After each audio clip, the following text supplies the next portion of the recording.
Okay, I'm going to call to order the meeting of the Lenox Public Schools School Committee of February 13, 2023. And our first order of business is the introduction of our student representatives. We're thrilled to have Adeline Schufelt and Hutchinson Bray. I don't know if you were going to say anything, or Veronica, you've been active in making this all happen. I won't jump in yet because I know Adeline, but I've only just met Hutch today, so we'll be working with them in the future. No, just really glad to have you both here. We appreciate you willing to volunteer your time and your perspectives to the school committee. I was able to meet with both Adeline and Hutchinson prior to tonight, and we had a great conversation about who they are and what they're up to, and actually what we're hoping to get out of them in terms of their participation in the school committee. So we're really glad you're both here. I thought we'd just take a minute and have you introduce yourself, a little bit about who you are and why you're interested and what you work on. So Adeline, why don't you start? Some of you in the room already know me. My name is Adeline Schufelt. I moved to Massachusetts in 2019 from Colorado. I have a younger brother in 7th grade, and since then I've been in the Lenox Public. We both have been in the Lenox Public Schools. I'm on our school's co-op team with Monument, and we actually just had boys and girls went undefeated this season. And I've also row on Lenox's team, both fall and spring, and I'm happy to be here. And thank you all for having me. Thank you. And Hutchinson. I'm Hutch. Many of you already know me again. I'm currently an 11th grader. I really do enjoy mock trial, and that's kind of what I wanted to do as a career, is be a lawyer. So I think something like this is really nice to do because it's sort of the more formal court-like environment. And I also like quiz team. That's also pretty fun. And yeah, I'm thinking about doing lacrosse this spring, but I think that about sums it up. Welcome. So Thank you. It's also important, we're really thrilled to have, student reps, but we want you to be a voice at the table. We don't, there were 7 of us who were elected. You guys were selected or elected at the school level, and we want you to be a part of the committee and really feel like your voice should be heard. Yeah. Well, welcome aboard. Thank you.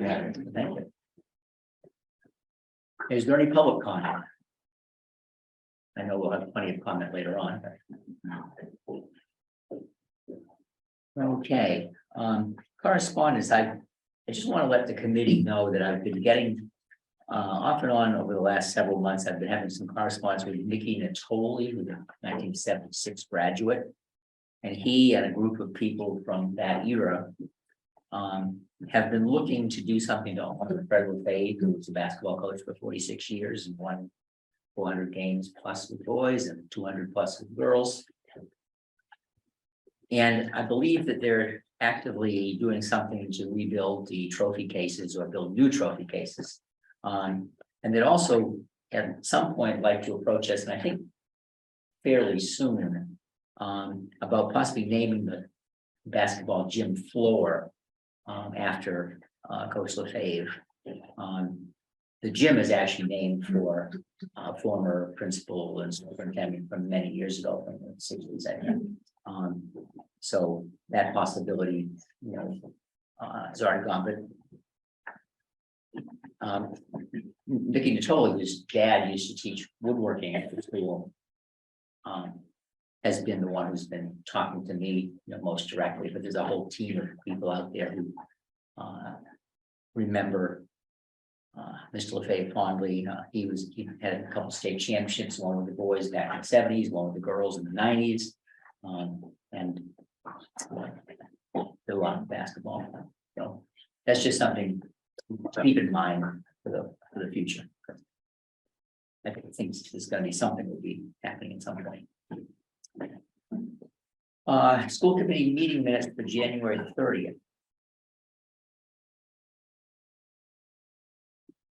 Mr. Chairman, I'm happy to move to accept the minutes from January 30th. Is there a second? Second. Any discussion? Hearing none. All in favor? Aye. Abstaining, absent. Okay, superintendent's report. All right, so a few quick updates. I know we have a packed agenda. We definitely want to get to hearing from our high school administrators and department chairs about all the exciting and incredible things happening at the high school.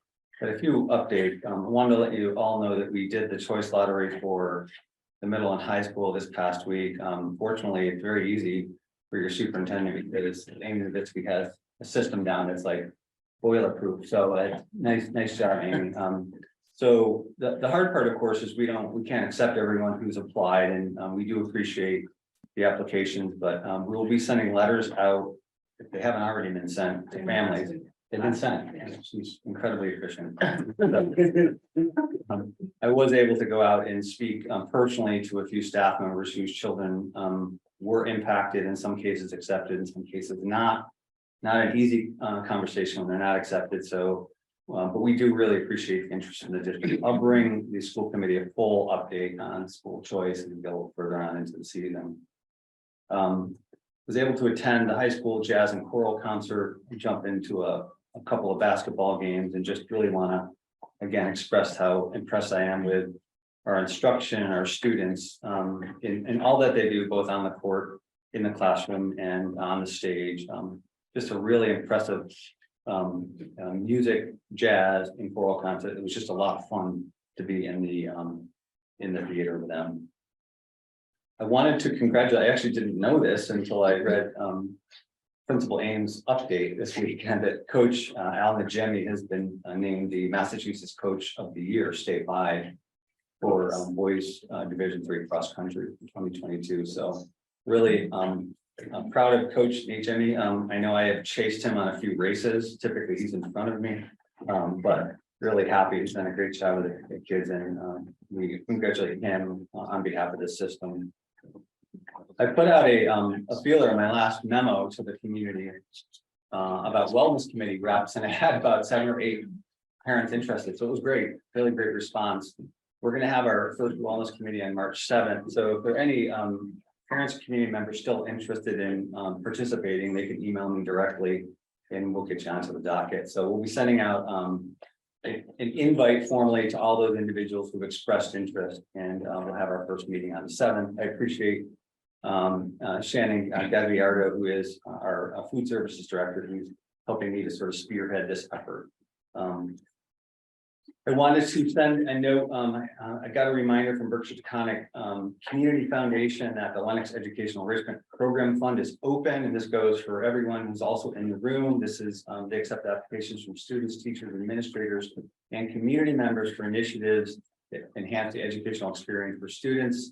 The applications are due by March 1st. These are sort of like mini grants that go towards teachers and classroom instruction that help folks to dig into supporting visiting speakers, artists in residence, developmental projects, library resources, class field trips. So if there's any teachers or staff members out there who are interested, I really do encourage folks to access those funds. For our students, also wanted to mention that we got notice that the Berkshire Youth Leadership Program, which is a great program, pulls sophomores from across Berkshire County into a One Berkshire Youth Leadership Experience, where they visit a bunch of venues around Berkshire County, interact with a lot of different kinds of leaders, and they are in the process right now of recruiting for that particular program. So if there's any sophomores in the district who are interested, again, I would encourage. I've been involved in that program for a number of years as a speaker on the education side, and it's really a dynamic program that gets our students interacting with all kinds of industries across Berkshire County. We were pleased today to host Berkshire Community College and Mass College of Liberal Arts in a pathway to licensure for paraprofessional.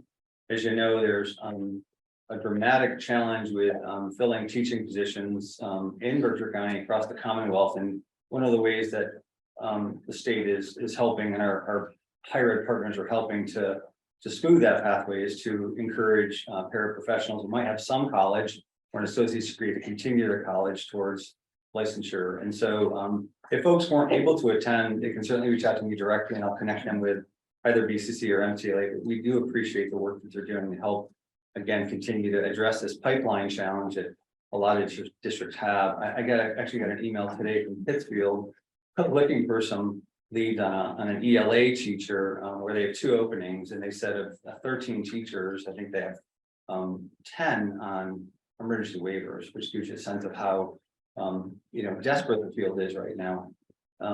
We are in good shape here though, so for the most part. I wanted to let you know, we are going to be working on enhancing the messenger feature, which we're excited about, building a newsletter and then doing text messaging. We promised everyone that we're going to do test text messages, which allow people to opt out. It's actually a requirement. We'll probably be sending a couple of texts out as we curate the list of folks who want to get text and folks who don't want to get text. So that'll occur over the next month, and hopefully that'll just be another mechanism for people to get access, easy access to information from the schools and from the district office. I was able to have a conversation with Dr. Collins this past week, and it was fantastic. It was just really great to connect with him. He seems like a really, really super guy, and I'm excited for him to come in June and become your permanent superintendent. His perspective, as he described to me, was a very blue sky, light breeze, 82-degree lagoon.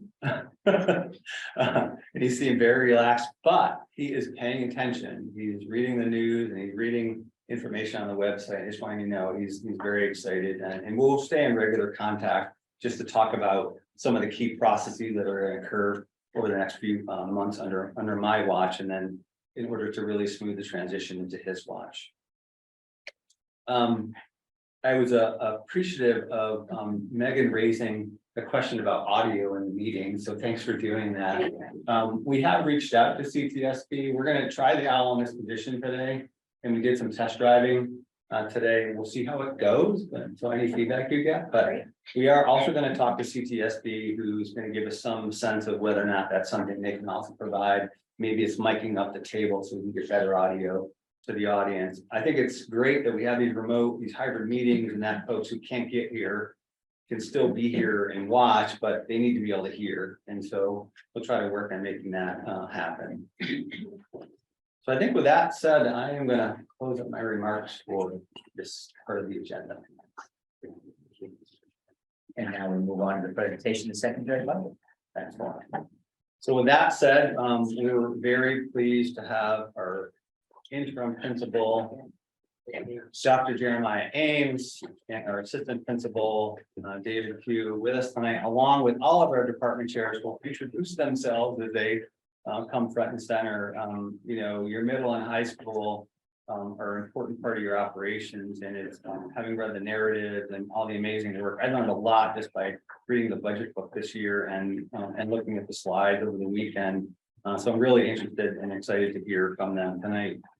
We also, it so happens that we have our former acting principal, Tim Lee, I believe, on the line from Puerto Rico. So we put Dr. Ames in the unenviable position of 3 weeks on the job and having to deliver a public presentation.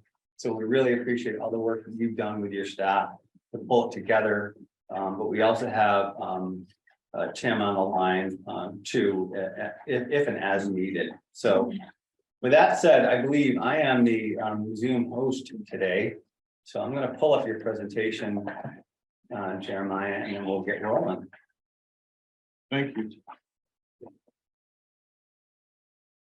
So while we're figuring out the slides, I want to say thank you to the committee for letting us present this. I welcome the opportunity to share with you some of what we're doing and share some of our asks to help us do it even better moving forward. Before we even get to the first slide, I do want to say a very heartfelt thanks to everyone in the room with me who put a lot of time into this budget before I was involved in any way. So there's a lot of hard work behind it. I want to acknowledge them, just say thank you on the front end. And in the same spirit, I hope you can hear me, maybe you can see me.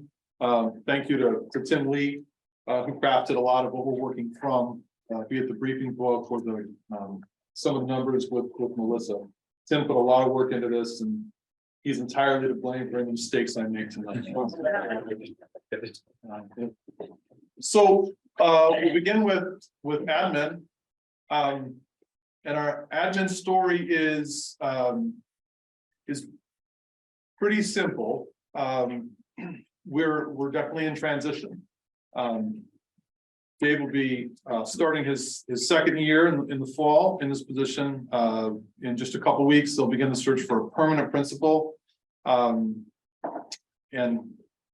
perhaps even more importantly, more significant, we have two really key people in the office at OMHS who are going to be retiring. Both the principal secretary and the assistant principal secretary are calling it quits. They're done. So we have them until the end of the year, and we're working with them to document parts of their job, some of the work they do in processes that go beyond the main office.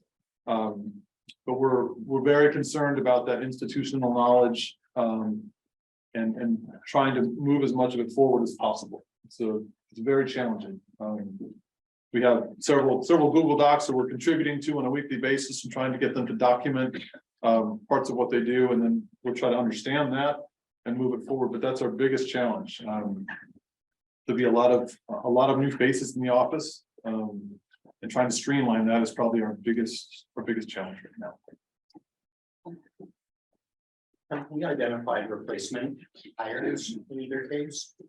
When you say replacement hires, Or the retiring secretaries? no, we haven't.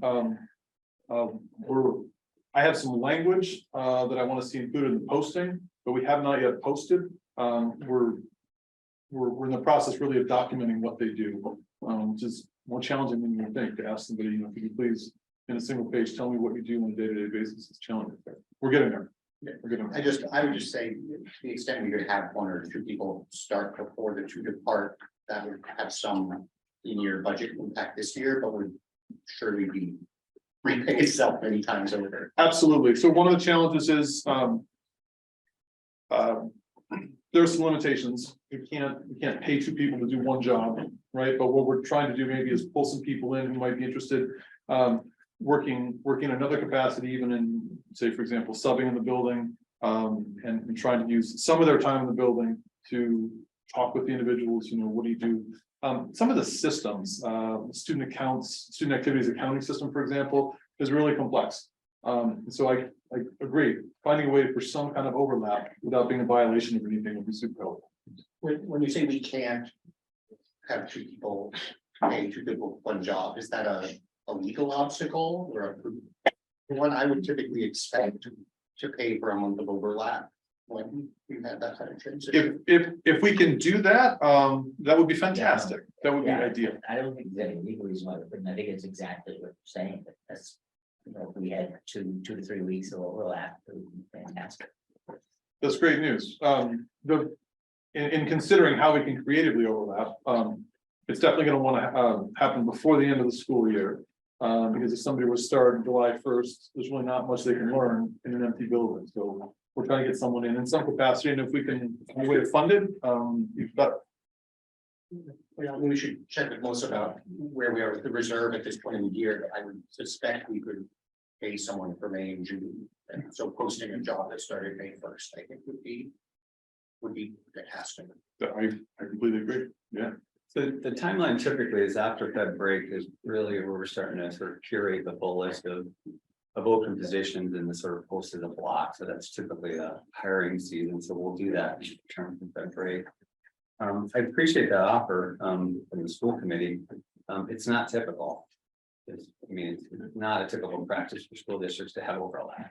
Only because you're typically budgeting pretty tight, but I think in positions where you do have a lot of operational and institutional knowledge around processes, particular paperwork and compliance, and even how to run graduation, it's important to have that overlap.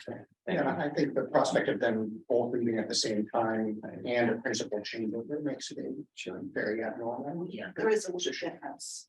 Well, but there you go. It's not right on July 1. One's leaving 2 weeks in, 3 weeks in for the other, but we've done this in the past with admin assistants who we have somebody new coming in, we have had this. But I appreciate you recognizing the challenge and finding a solution, because I think it would be fantastic. Some overlap. Because the principal secretary has been there for quite a few years. I don't know how many, but 22. 22, yeah. 22.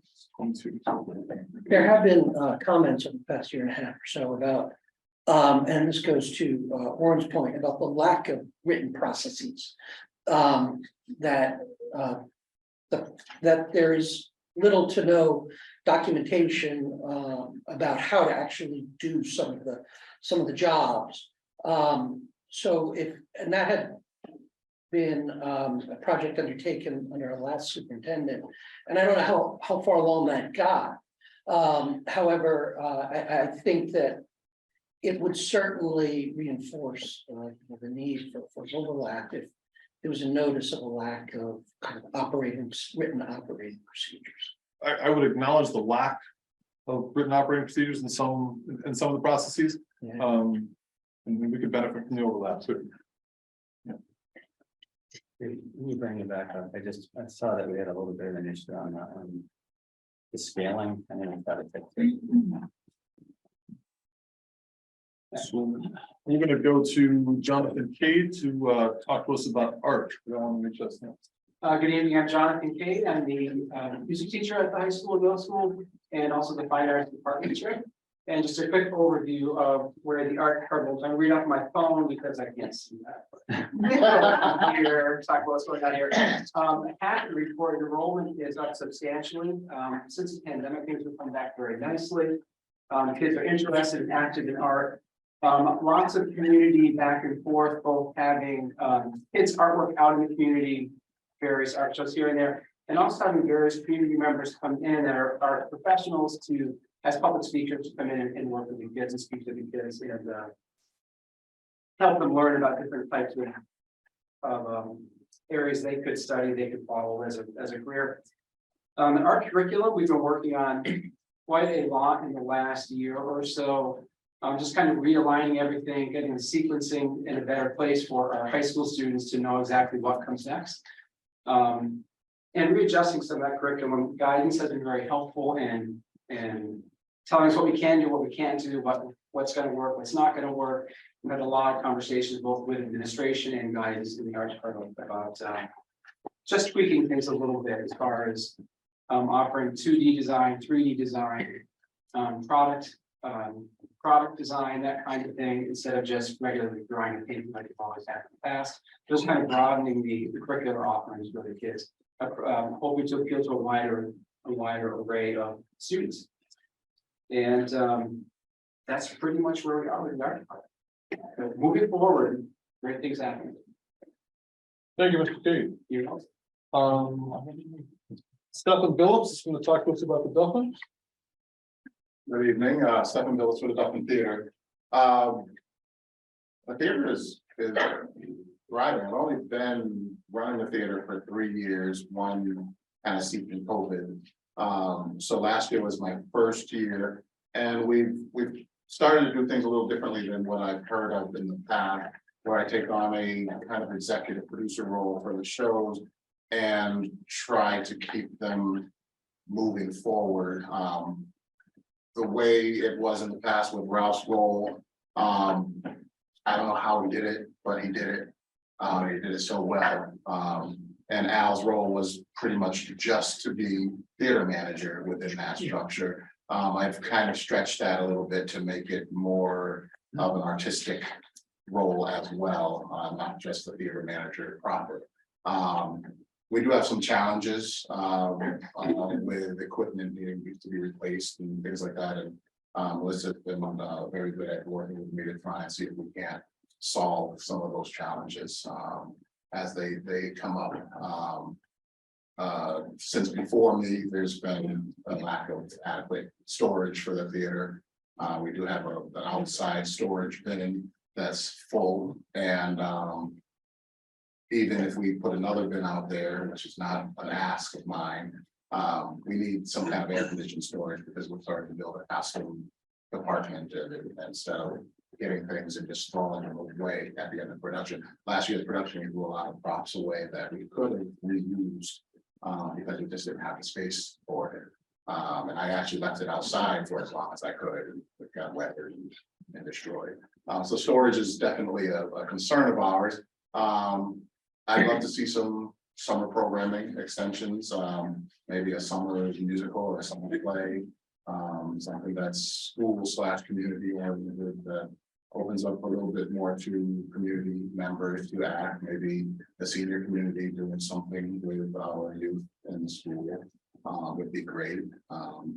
And my other bullet points here, I think, the lobby experience, getting some digital signage in and just kind of an overall update in the technology. The theater's 20+ years old and could certainly use a little bit of a technology base in it. Thank you. Thank you. Something to plug for the spring performance. Oh, Chicago, yes, coming up in 3 weeks, 3 short weeks. If I could just add one thing to when Stefan's talking about the equipment, some of that is original when the Duffin was built in 1999 or 2000. It really does, it's worn out a lot of it, whiteboards and that kind of thing are Absolutely. all right, join. Thank you. Dr. Weaver, say a few words about the English department. Sure, so I'm Ben Weaver, about the English department. And I'll just point out a couple of connections in our presentation, just two are associated with the school improvement plan, kind of going forward. I don't think they'll really end this year, they go forward. And that's the emphasis on writing, improving writing. Starting first in the high school, but probably extending also into the middle school. And the second one, the remediation, interest in having a full-time English interventionist in the middle school. That's something that's connected to the, I think, the development of the middle school curriculum as a whole and how that might serve as it's been something that the English department faculty have taken on among others, but you have a more unified kind of presence in itself.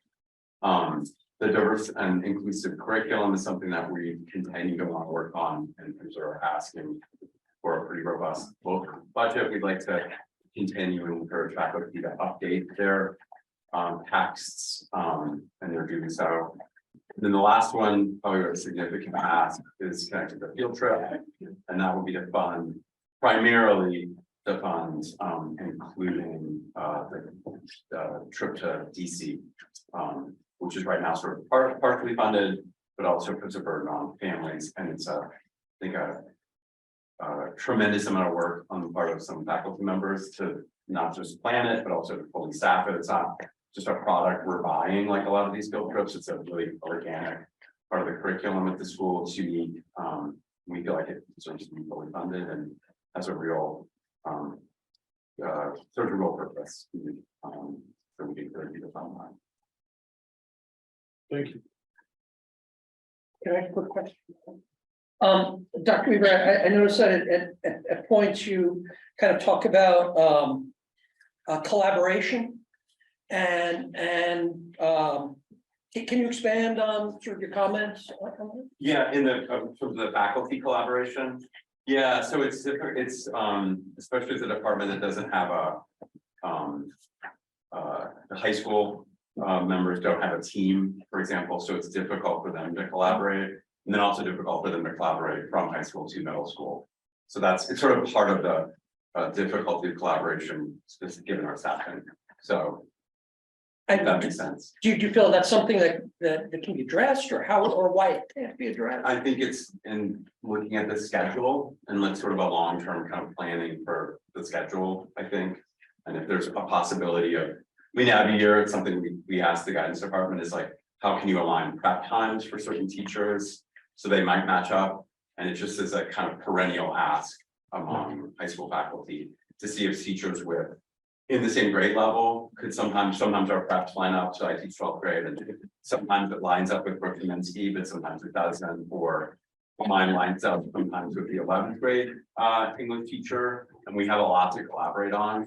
But if they don't, then we really just have to grab time whenever we can outside of the normal planning. I think it's also something that I think a lot of people have discussed with you all before about making better use of professional development time, so that it's not sort of the whim of a kind of interest that comes from outside of the school, but to take the fullest advantage of the professional development time that we can to address kind of issues that are in the school right now. So that's something I, as a chair, try to push and encourage, but I think it's a mixture of a lot of different things. If that makes sense. It does, it Yeah. kind of leaves me wanting, but, Yeah. you know. I mean, not because of what you're saying, Yeah. it just seems like it's a need that should be addressed. Again, it's with a small staff and trying to offer a lot of things. Yeah. It's sort of one of these. Yeah. You know, In the budget book, there's a pretty large increase in the instructional line item. That department, is there some explanation for what we're doing there? I'm not responsible for that, but I believe that reflects the interventionist. That's not, Are you looking at the personnel section? I'm looking at instructional under the English department. Yes, so that would include the additional interventionists that they're requesting. And the additional funds for that is 47 and some change, 47.6. And the reason that's lower is because with adding that in, we can remove some of the additional sections that they can. I had a question relative to the field trip. So in 2020, obviously school closed in March and nothing happened. 21, nothing happened. Was there anything, any of the trips took place in 2022 or the places just not open? some did, and some didn't. So like some that we anticipated running ran, grade level trips, but others did not. So we're hoping next year, I mean, this year, we're actually running the, I run as many of them as we can. So we should be up to, up to capacity by next year. Back with, in conjunction with social studies, we join on grade level trips in the high school. Additionally, like smaller trips for smaller classes as they're requested, or as they need kind of offerings at local or museums, or, opportunistic. So there are no restrictions, so we can kind of take, we had COVID restrictions before. I'm sure they're limited, but as far as I know, those do not apply. It's about anywhere that I work, so. I think that maybe the department chair should be closer to the owl when they're giving their presentations for those at home. Laura Seco, would you like to come sit next to me? Come on, Dave. Thank you. Okay, my name is Laura McCarthy. I'm one of the phys ed teachers in the middle and high school. I teach all the middle school and then some of the high school. And our department is comprised of the three of us who do physical education. And then we have our one Erin Moy as our health teacher. And so we're one for the department. And sometimes she comes over and gets to teach PE a couple periods a day like she did last year. So we find it really important to add new and updated equipment. We have a pretty good equipment closet. We have a lot of variety of activities. We offer for our 8th through 12th grade, we always offer 2 options. So kids can do the group activity. So we've been playing kickball for a while, like we're at, different types of kickball, but then we have our fitness room too. So our 8th through 12th, that can be another option.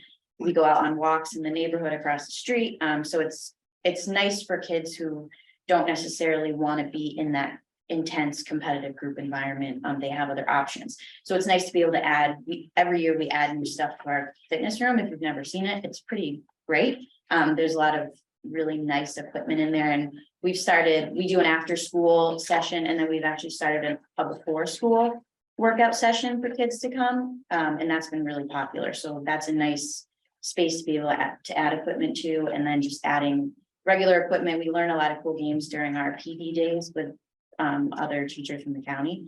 So we learned some new games this year that we brought to the kids, and we've been able to add cool equipment that we feel like works really well for them.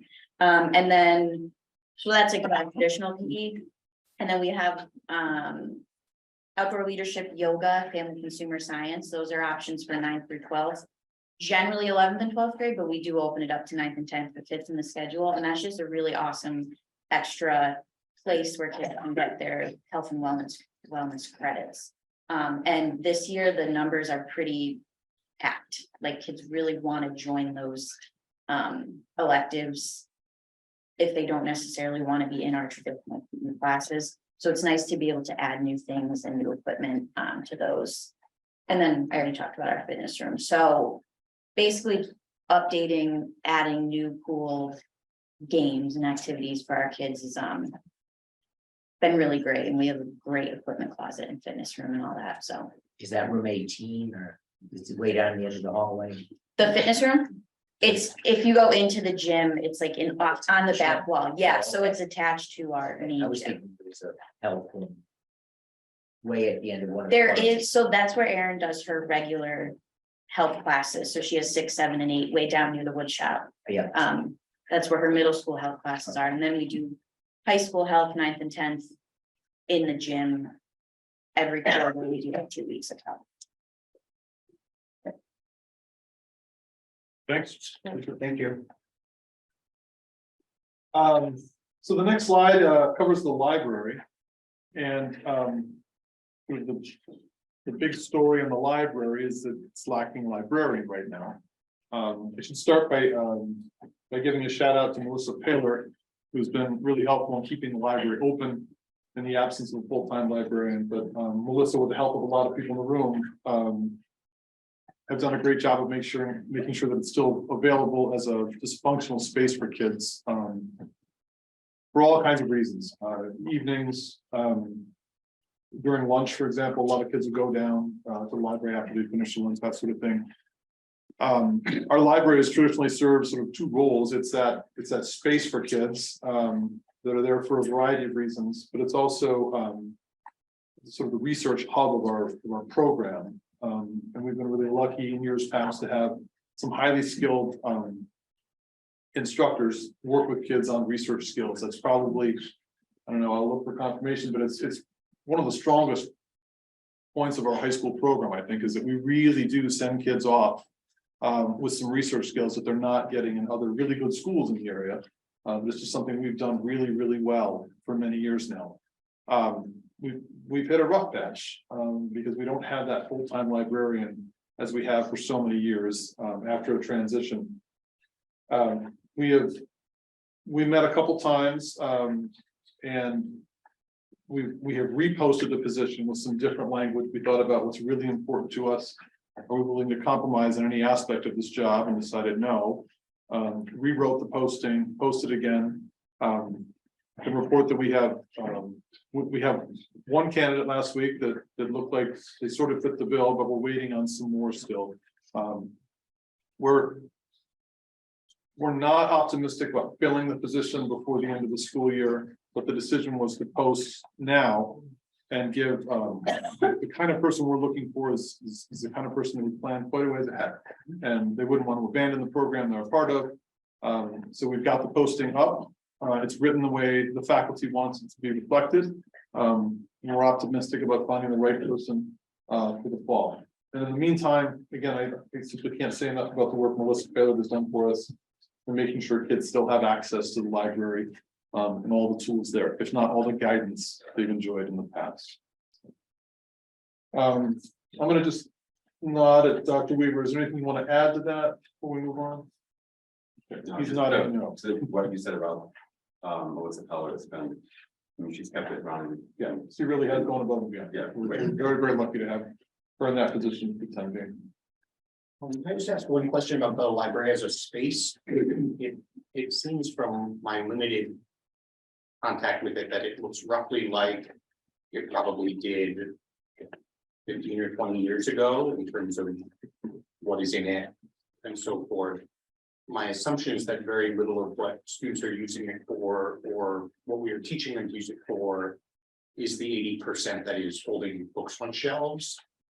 Is any part of what is any part of that accurate? Right. So I'll say a couple things and hopefully I'll answer your question.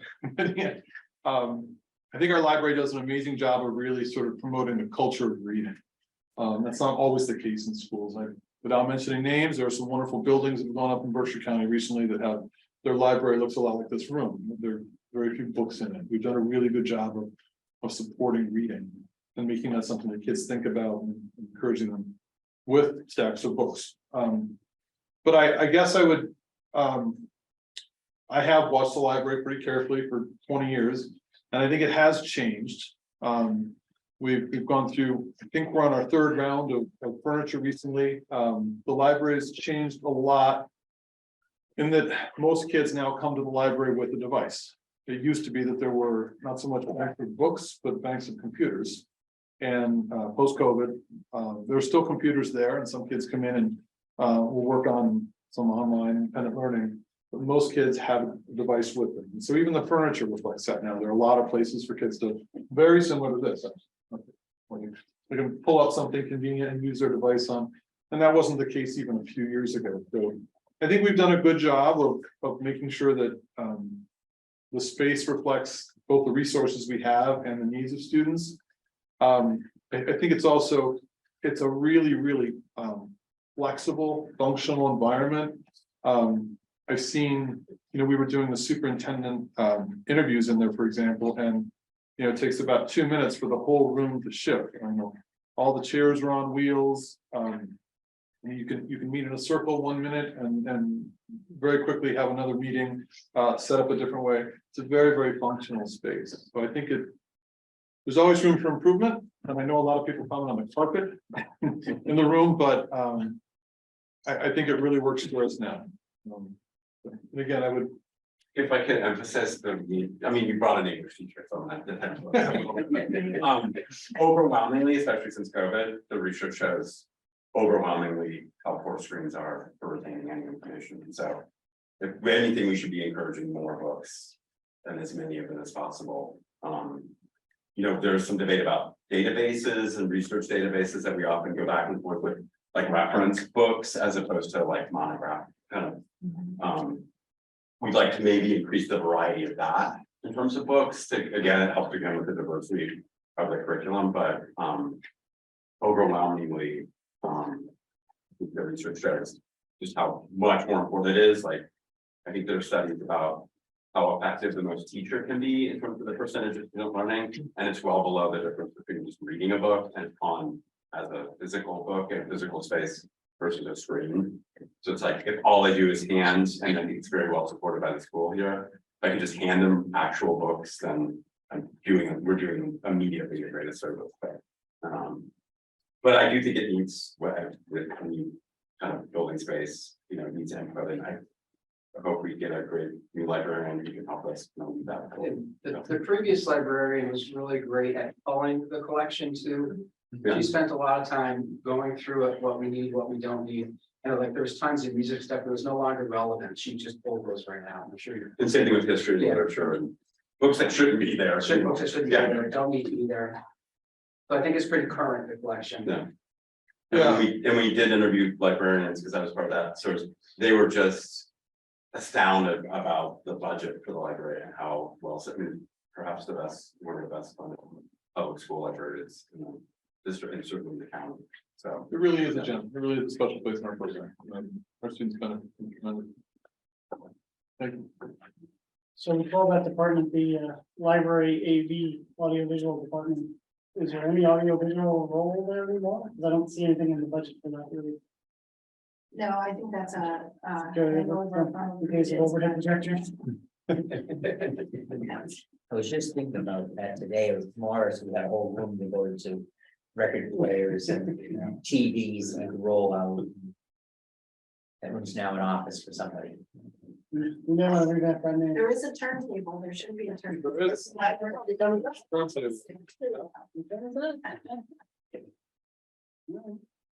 So we're on to instructional services. This is a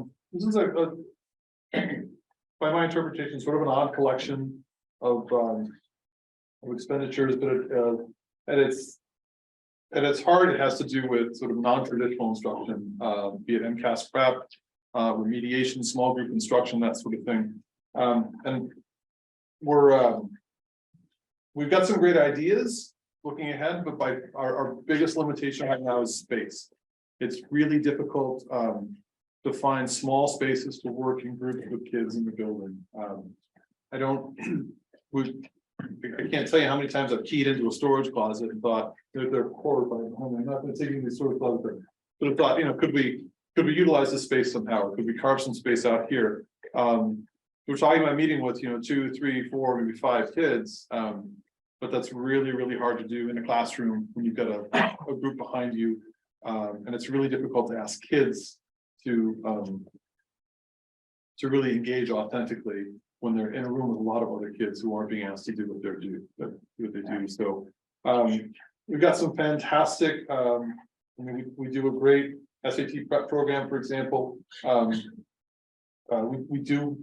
We're looking forward to some far more effective interventions with math and ELA.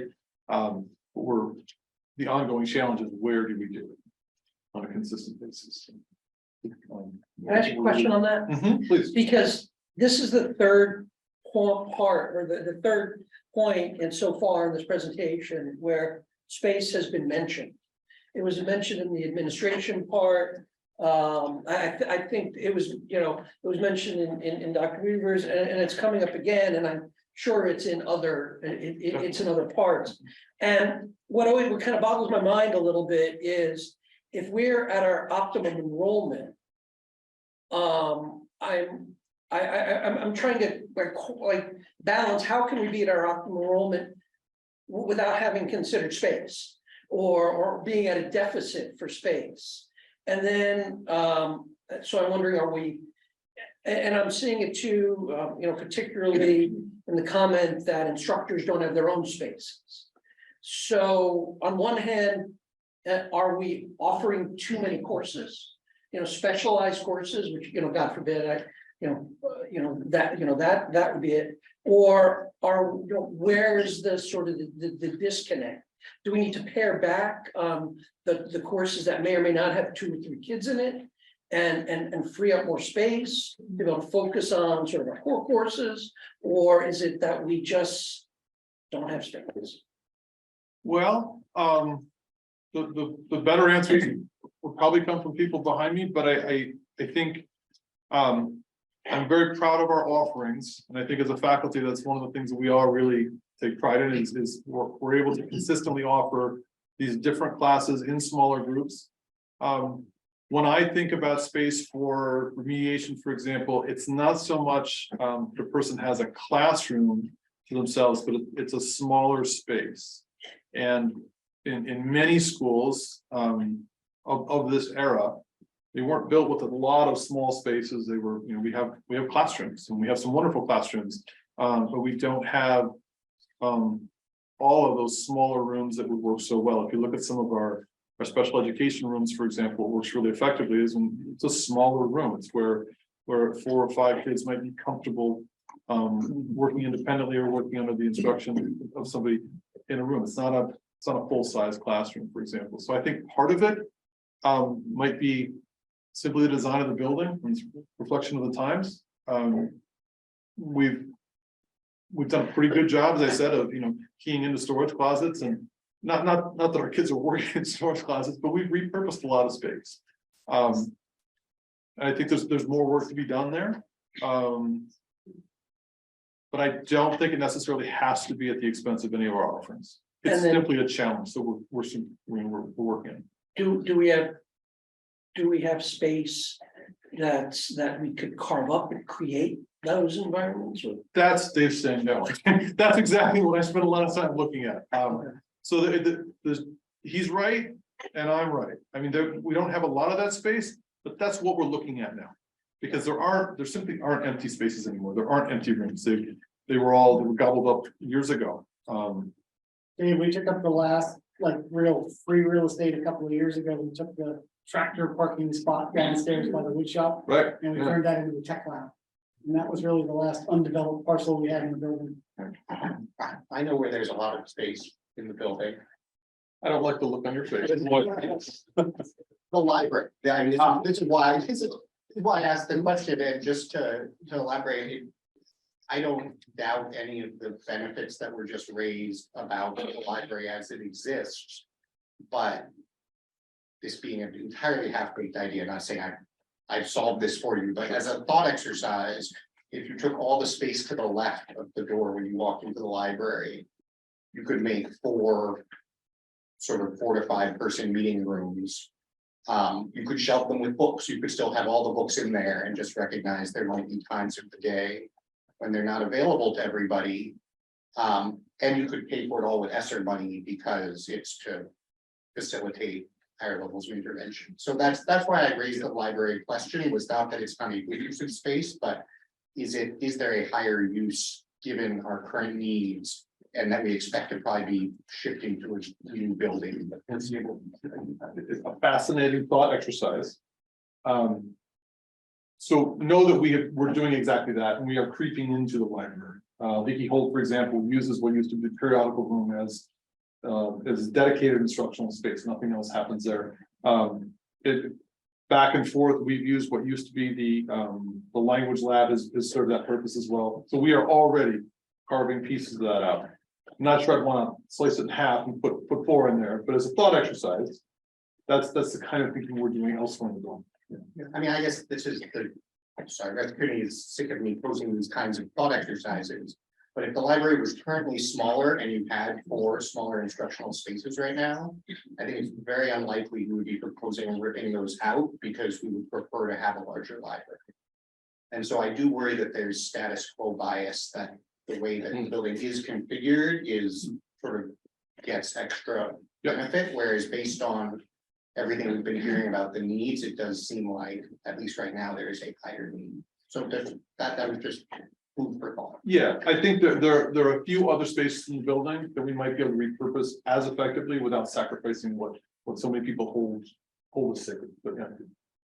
And Jeremiah, and not to be this point, but it kind of makes me think of those shared office spaces where you walk in and you basically have a small partition cubicle that is all glass enclosed, and it maybe fits 3 or 4 people at the moment, or a desk, and it's that thing where it would be a low impact, and you're not completely walling off an area and making it seem, and then that's when we're talking about the library, all of a sudden I got this vision of those shared spaces where you put plexiglass doors, and it's either access to books or it's access to cubicle. Right. Anyway. There, for example, the jaws behind me will drop, but there's a space in the, do you know where the mural is? Upstairs, all the way at the end of the hall. Imagine you're looking out at the barn. If you're on the 2nd floor and you're looking out, there's a mural there. There's a lot of space in that alcove, for example. And I'd be interested to hear what the fire chief would think of a floor to ceiling partition, for example, that uses some of that space with lighting available at the top, because there's a lot of natural light in there. And that's the sort of thing we're looking at in a lot of different areas in the building. I think you could find those spaces. And if anyone holds that space here, I'm sorry. I think there are pockets like that we could utilize again before we carve up what's really sort of that last multifunctional air conditioned large space in the building. Yeah. Let's go on to mathematics.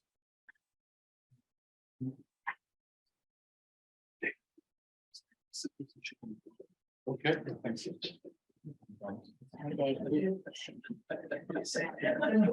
It's a little bit symbolic as I took over for Dave as the former math department chair.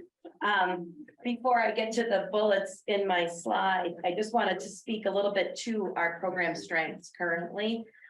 We do have in grades 6 through 8, Algebra 1, Geometry, and Algebra 2, the same math series called Big Ideas. We found a lot of success doing that, common modeling, common language, a nice online platform as well. And so we see that as one of our strengths. We do have what Ben was speaking to, that we do have dedicated 6th, 7th, and 8th grade math teachers who are part of the team and engage in data teams, common planning. Used to be something called PLT. It made it into the budget book. Doesn't exist anymore. Directed study. We do have AP offerings in statistics and calculus. an ability for students to double up at numerous points in their high school career so that it's kind of different entryways into the honors and accelerated program. We don't have one, you're in 7th grade honors and therefore you're always, and you're not, and therefore you're never. You know, there are ways to enter that at different points in a student's career. We do have standardized test preparation that's integrated into our classes and offered after school. So I see those as our real strength and our faculty as our real strength. We've had a challenging year this year in the math department, and my math colleagues have really stepped up and have taken on extra sections and are really working quite diligently with our students. And our students are working really hard to fill in any gaps that they might have. So getting to our goals for next year. Very late in the summer, it was decided that we would no longer offer middle school math 5 times a week, and instead it would follow the 4 time a week rotation. That was something that I had actually been called from the Morris when I was the K through math specialist to kind of fix our problem of not getting through our curriculum. I spoke about the math series. Our math series is designed to pace in a way that allows teachers and students to understand material prior to state testing. That's no longer, I don't know that we're going to be able to do that this year with our limited schedule. So that's a real priority for me as the department chair to make sure that we reinstate that. Another goal in the mathematics department is to refine our implementation and practices within our intervention model and then expanding that into the high school. That's currently in our program of studies now. For right now, we have, well, we had last year, 6th, 7th, and 8th grade math intervention. We currently have 9th grade math intervention, but no, that's kind of where the intervention and assistance helps. Stops. So starting next year, we are offering something called Math Lab to any student who is requiring extra support in either Algebra 1, Geometry, or Algebra 2. I'm looking to purchase a curriculum to try to help us with portions of that. Another goal is to utilize our data teams to move students in and out of interventions in a more fluid way. Right now, it's scheduled as a year-long course, and so it does prevent students from taking other electives that they might be interested in more than math. Believe it or not, when they struggle in math, they don't want to do it more. They want to do it less, and they want to do the things that they love more. And so I think if we were able to figure out a way, I've been in conversations with Dave Hilfiger about this, that we could make it a semester class and utilize our data a little bit more effectively to both move kids out and perhaps move kids in as needed about halfway through the year. These last 2 are connected, continue the vertical alignment of our curriculum to eliminate gaps and redundancy. The one that comes to mind that I'm most familiar with is our math series, while great and current, was purchased at a time when the mean absolute deviation was a 6th grade standard. It's now a 7th grade standard. It's still in our 6th grade book. So just making sure that we're keeping those standards in mind. I always like to say that we're the boss of the textbook. The textbook is not the boss of us, right? We get to say how and how we're going to utilize that resource. And connected to that is, I would really like for the math department, really similarly to what Dr. Weaver was saying, to really focus their professional development together next year to make sure we are doing that vertical alignment. And we've just had some really casual in passing conversations about, hey, what model do you use when you're teaching writing functions from zeros? I use this model. Oh, really? How does that work? Well, that would be great to not do in the hallway, right? Like that would be great to be able to sit down and really talk about. So that's one of our goals as well. I hope that you've looked at my budget page as well, because I do have a 100% decrease in one of my line items. Give it to the math team. We are not requiring any hardware next year, but I do have that 100% increase in that math curriculum that I was talking about, that I am in conversations with certain vendors, and I hope to get a committee together to try to figure out which one would best serve our purposes for that. Can you explain how in the 8-period drop schedule, how did we go from 5 to 4? How do we have 5 in the first place? Because it seems like with the 8 period. How long do you have, Bob? So I can tell you a really long history, I can tell you a short history. Give me a short history. Start with the short ones. I'm gonna start with it's back next year. Dr. Ames is assuring me that it's back next year. So we've gone through many iterations. One of the iterations we went through was that everyone in the middle school taught all of their sections in the morning. We ran basically a Monday schedule every day, and then the afternoon rotated. It was shorter periods, but we met every day. That, I don't know why that was eliminated, but I was very strong in saying that we cannot teach 80% of the time and get through 100% of our curriculum in an MCAS tested subject. And so what we did was, on Tuesday, my C and G periods dropped. And so on Tuesday, H period, that C and G period, they came together, and I taught them on their drop day in the H period. That was called my bubble class. So that class was a little bit bigger than the others. On Wednesday, I taught my B period class H period because B period dropped. On Thursday, I didn't teach anything extra because H period drops and there's no place to teach it. And on Fridays, I taught my E period class. And so I was able to teach 4 classes 5 times a week. So And that's other math colleagues in middle school the same way. other math colleagues in middle school did as well. And I'm staying completely focused on you because the other department chairs didn't love that so much.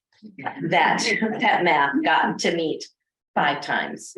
And they only got to meet 4. And if I could just address the small classes, like I teach, currently I'm teaching 6. But I have a really wide variety. I have a math class that has 5 kids in it. I also have another math class that has 19 kids in it. I would love to even that out, but the scheduling and singletons really prevents that. So, you know, when you're looking at class sizes, please keep that in mind. That sometimes if only my algebra class is only offered twice. And so if it doesn't fit into their A period schedule, they've got to take a G period and vice versa. So there's a little bit of that going on with the class size If I as could well. reiterate that on behalf of guidance, who I don't think would say that, they would say, you know, if you want to just sort of have 20 people and then and even out everything, then you're removing what makes it a unique curriculum. So the fact that we have these singletons is both a vice, it's a problem, but it's also why. Oh, I'm not recommending Yeah, no, to take away the single. No, I'm just like saying. coming out, Yeah. Yeah. It's absolutely what makes people seek out the school. I mean, my kids went to a Berkshire County school, that was not the situation. They adamantly did not prioritize that, and so I would just say it does. I mean, I can speak more on behalf of that at another time, but it sort of goes with that idea of like, it just is gonna come with, the singletons are gonna bear with it. I teach some classes, like digital media class, it has over 20, it's not ideal, but I have another elective that's one smaller, it's just, I can only meet at that one time. It's just a matter of offering the curriculum. I think guidance would say, that's because it's a student-driven schedule. It's not driven by maximizing occupancy, it's not by maximizing like a number that we want in the room, it's driven by what students want to take, which is an incredible amount of variety and supported. It leads to problems with space, collaboration, and all these things, but it's sort of a good problem to have, I would say. I'll complain about it every year, but it's a good. But then all the classes, are they, if what I understood, the original schedule was 4 math classes a week. Is everyone now at 5 a week? Because I'm just doing a little back of the napkin here. Nobody is. And that's like 7 weeks less, almost 2 months less of math. You go from 180 to 144 days. So is there any way to, I mean. what you gotta keep in mind is instructional time. So it's meeting 4 times a week. But it's meeting for roughly the same number of minutes that they were meeting for when they met like. 5 minutes. Not, Not exactly. I'll say the near future, but it's not Yes, when we did the morning schedule, but not the most recent iteration, which did the H period, the drop, pick up H. Had much more time on learning in math. So how many minutes Oh, comparison wise? well, we You only gained, did five, how many 50, we gained 50 50 minutes. So when you did four, so now that's for how many minutes a week versus how many minutes for five? Do you guys? 50 I don't times think three, that's 50 times three, 1 times 45. 150, 195. Can I jump one Hold on. second? Can I just, Yeah. I don't understand. So right now with 4 classes, Mhm. you've got how many minutes? 55, maybe someone help me with my time. Roughly 50, 55, 50 Times 50 four. was times 3, and then one time it meets 45. the Monday Okay. schedule was All right, so we've got 210, thank hundred you, sixty-five plus 45, 210. 210 on the 4-day week schedule. Mhm. How many minutes on the 5-day week? schedule? Last year, we taught an extra 55 minutes in math. So we're talking 265. Mhm. Just in that. Just in math, though. It only happened in math. So 55 times how many weeks in a school year? 40, so that's what, 2,000 less minutes divided by whatever. The minutes are important. I think the meeting is more important. Because topics need time to get digested. Yeah. And so, yes, the time on learning might have been the same when we went, it was the same when we went from 5 times a week. This is now 12, 13 years ago, to the 4 times a week. But in math in particular, it's very difficult. Some lessons can be combined, some lessons really, it's very difficult to combine them. Yeah. You need kind of an extra day of restart Okay. to do that. This is slightly off topic, and we had a curriculum director at the curriculum. But so the other, when I think of core courses in a school, I think math, I think English, social studies, and I'm leaving some out, and God forbid, please don't. And I'm thinking, who else? I forgot who else, and I apologize. Science. Science, there you go. And I have a science degree. So, are we experiencing the same difficulties in those courses that Ms. Cherry is, and I don't put you on the spot. I think it's safe to say that everybody wants more time with their students to deliver instruction. I think there are some disciplines that, for better or for worse, are more visible, and I think lend themselves to 5-day-a-week instruction, given the materials that we have, or how we're used to teaching. But I don't think there's anybody in the building in any discipline who would say, you know what, I'd be better off meeting with them 3 times, or I'd be with them less. And really, the reason we went to 5 times a week was a data-driven decision. It was because we were seeing issues with, I used to have a joke with our former principal. He'd say, well, our MCAS results are in. I'm like, let me guess. We didn't do well in geometry because we don't get to it. Like, it's not a mystery, right? And so my mantra was, unless and until we meet 5 times a week, don't show me the MCAS results. Like, and so, yes, every single person would like what math had. And the math teachers in the high school would like what the middle school math teachers had. It was driven by our former superintendent, Mr. Lee, asked us to try to address this issue. And that's the solution that we came up with. But am I correct that you said that's not what's gonna be happening next year? So the budget that you're presenting is anticipating resuming something that was not the weird outlier of this year, but I hope so. something around. I mean, I hope Hopefully so. that's a decision that happens. I mean, yes, here, but there. So the budget you presented would allow that to happen. Yes, and in Just far as what we are here. just as a refresher, we do have one currently unfilled position in the Yes, mathematics correct. department, and that will be filled next year. just to be clear, I want to, because you're asking me to confirm, Yes, because So- you said that's not gonna change anymore when. we Ms. Cherry was are, presenting. we are planning to restore to math, middle school math being 5 times a week. Okay. I wasn't sure about, yeah. And the exact mechanics of how that is, you're still working on, but the point is this budget reflects going back to an instruction setup that you felt was working reasonably, and that's. That's correct, yeah. Thanks, Mayor. Thank you. Thank you. We're gonna invite Jonathan Cage back. Talk to us a little bit about music. We're in the middle school. Oh, forgive me. It's my. Oh, I'm so sorry. You're welcome to come up in advance. So the middle school program is, I want to sort of loop back to what Dr. Weaver mentioned early on. And Mr. Rimley, you had some questions about, why can't high school teachers, why can't we find that common planning fund? So probably the biggest advantage to, our middle school is that we're able to, we've been pretty successful at offering them time to meet together as a team twice a week, which they do very successfully. Mr. Pugh and I get into those meetings as much as we can, not always, but they do a fantastic job of coming together, talking about very, very specific student-driven needs. It's not always about math or English. Often it's about, what's going on with their sibling or what they've noticed. And the knowledge that's shared from one class to another is really, really powerful. Somebody sees something in the morning, second period that comes up in team meeting, and fix could be in place by the afternoon. But without that time to come together and talk about the kids in a very private and very specific way, we're not going to, things don't happen that fast. Otherwise, you'd be waiting for a weekly meeting maybe, and the information may or may not get passed on. The reason that can happen so consistently in the middle school, and it's not a given.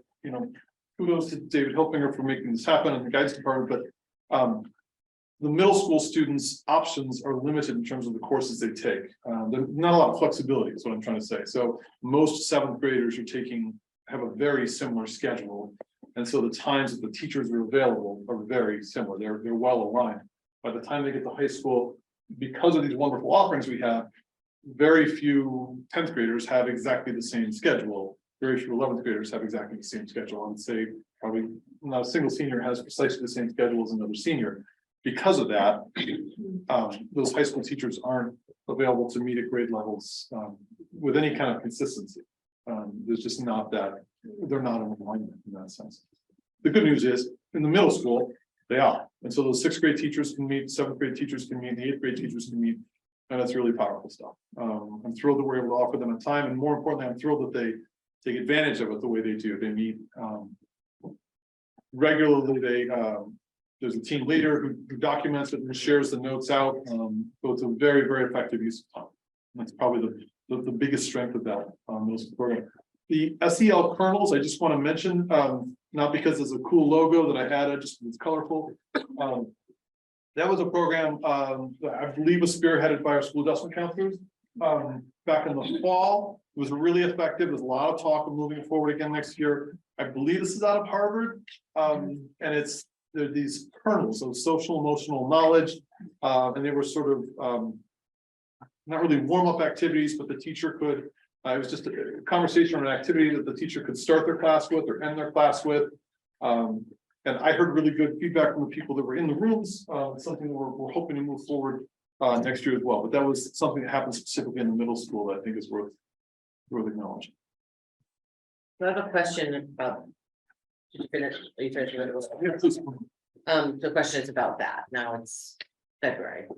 So it takes time to get a new program going. We've had some leadership change, et cetera. So we've talked a lot extensively about what would just be under the heading of behavioral problems or challenges. They're particular to adolescents, to middle school, and particular to struggles that Lenox has had in middle school, right? So do we have time yet to get a sense as to whether kernels is helping or what you're implementing? I know there's a couple of different things happening, as well as accountability around, some behaviors, but whether or not you're seeing some change in culture and dynamics. I know It's a good question. You can't just Yeah. snap, but I just want to maybe Dave's been more involved. I think that would be anecdotal. I don't have any data on that, but I would lean back. Does anybody have any thoughts on how the Colonel's program was? I Has can, been- I Yeah. can speak to it if you actually. Thanks, yeah. So I've done the Colonel's program in my H period enrichment class for social studies. Rachel Meswar comes down once a month and she takes, because I see a different group every Monday through Friday. So she comes down and she does her social emotional learning. Then I do, I have these, feel good videos. We start off, then we do an activity, which is the Colonel's activity. We debrief about that and the kids kind of feel it. That we talk about how they're doing, and then I get to conference with kids and see how they're doing. And the kids are really receptive to it right now, but it's not helping them be more nice to each other. Like, it's great while we're in that room for 60 minutes, but the applying it in the hallways in the lunchroom is still being a struggle. And we know that from some of the kids, but other kids really are receptive to it. Rachel says she's seeing more kids willing to come and visit her that were more hesitant because she is in the classroom with them once a week. So I think it's a valuable use of time, but it has to be done with fidelity, right? Like I do it every single H period. That's how we start our day before we go on to any social studies enrichment. And it takes about 30 minutes of that 56-minute block. And I think if we start, I do it 6th grade this year, we continue it in 7th and 8th grade, it'll give them a really good building block. It's worthwhile to keep exploring, but you have to have a dedicated teacher at each grade level willing to give up 30 minutes of enrichment time, which takes away from like the math teacher being able to do it if you're going to incorporate math back into that H period. So you have to just decide what you want the middle school to look like, how you're going to prioritize that, and then dedicate faculty to that is willing to do. Thank you, that's so helpful, and I just, again, I didn't wanna be too much, it does take time, and I think. My sense of everything I'm seeing is it's a combination of. A curriculum, a conversation, a framework that fits with the developmental needs of middle schoolers as opposed to first graders. And then accountability around, we're saying this is how we behave with one another, this is how we create community, this is how we create culture, and then actually. Making people accountable who are not participating, and I think I know it's gonna take time. I just didn't know if you already get a sense of seeing something happen, but. I The 6th graders will come in there, they don't know anything different, so that's good. It's definitely been a splash with the cultural arts school, which there's a lot of room for growth, so.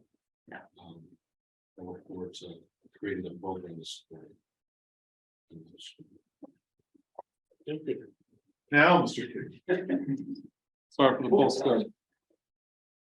And back once again, I'm Jonathan Cade. I'm the music teacher and fine arts chair. Just talk a little bit about the music program we've got going on. Sitting home during 2020 pandemic, I really had no idea what to expect when I came back at this point where we would be. Kind of about where I thought we would be. Some of the enrollment has dipped, especially in the 8th grade, 9th grade. Last year, 6th grade is very small coming in. Just started calling kids. Come play, come play, come play, come play. We're having that really nice 7th grade band this year.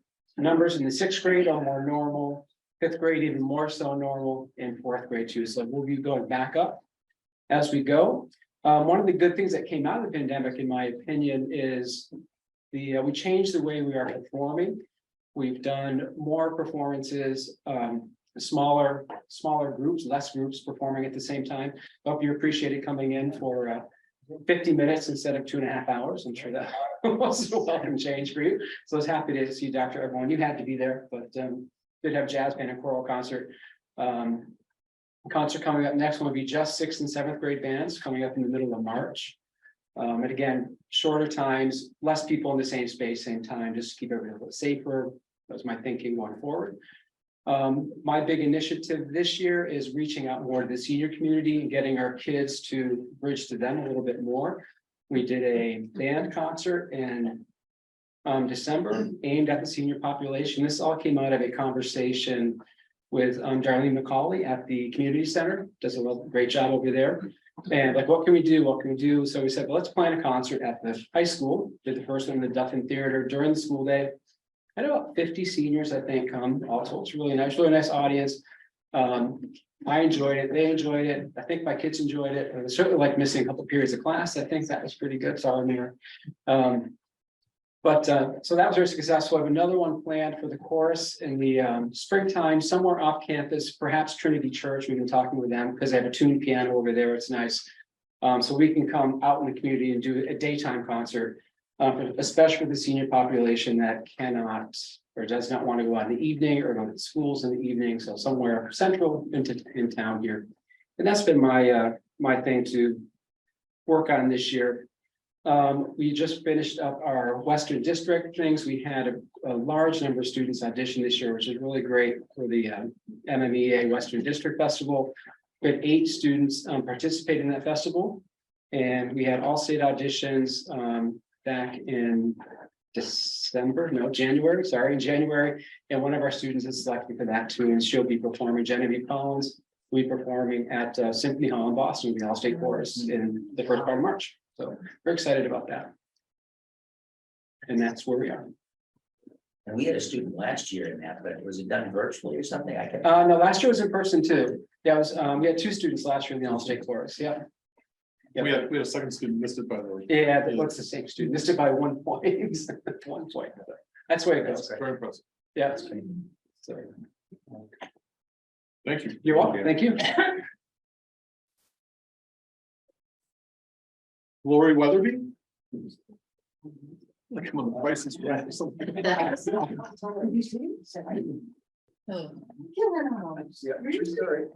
gonna talk to us about science and technology. Sorry, I got distracted by that first line on Mr. Cade's slide that said something about retirement.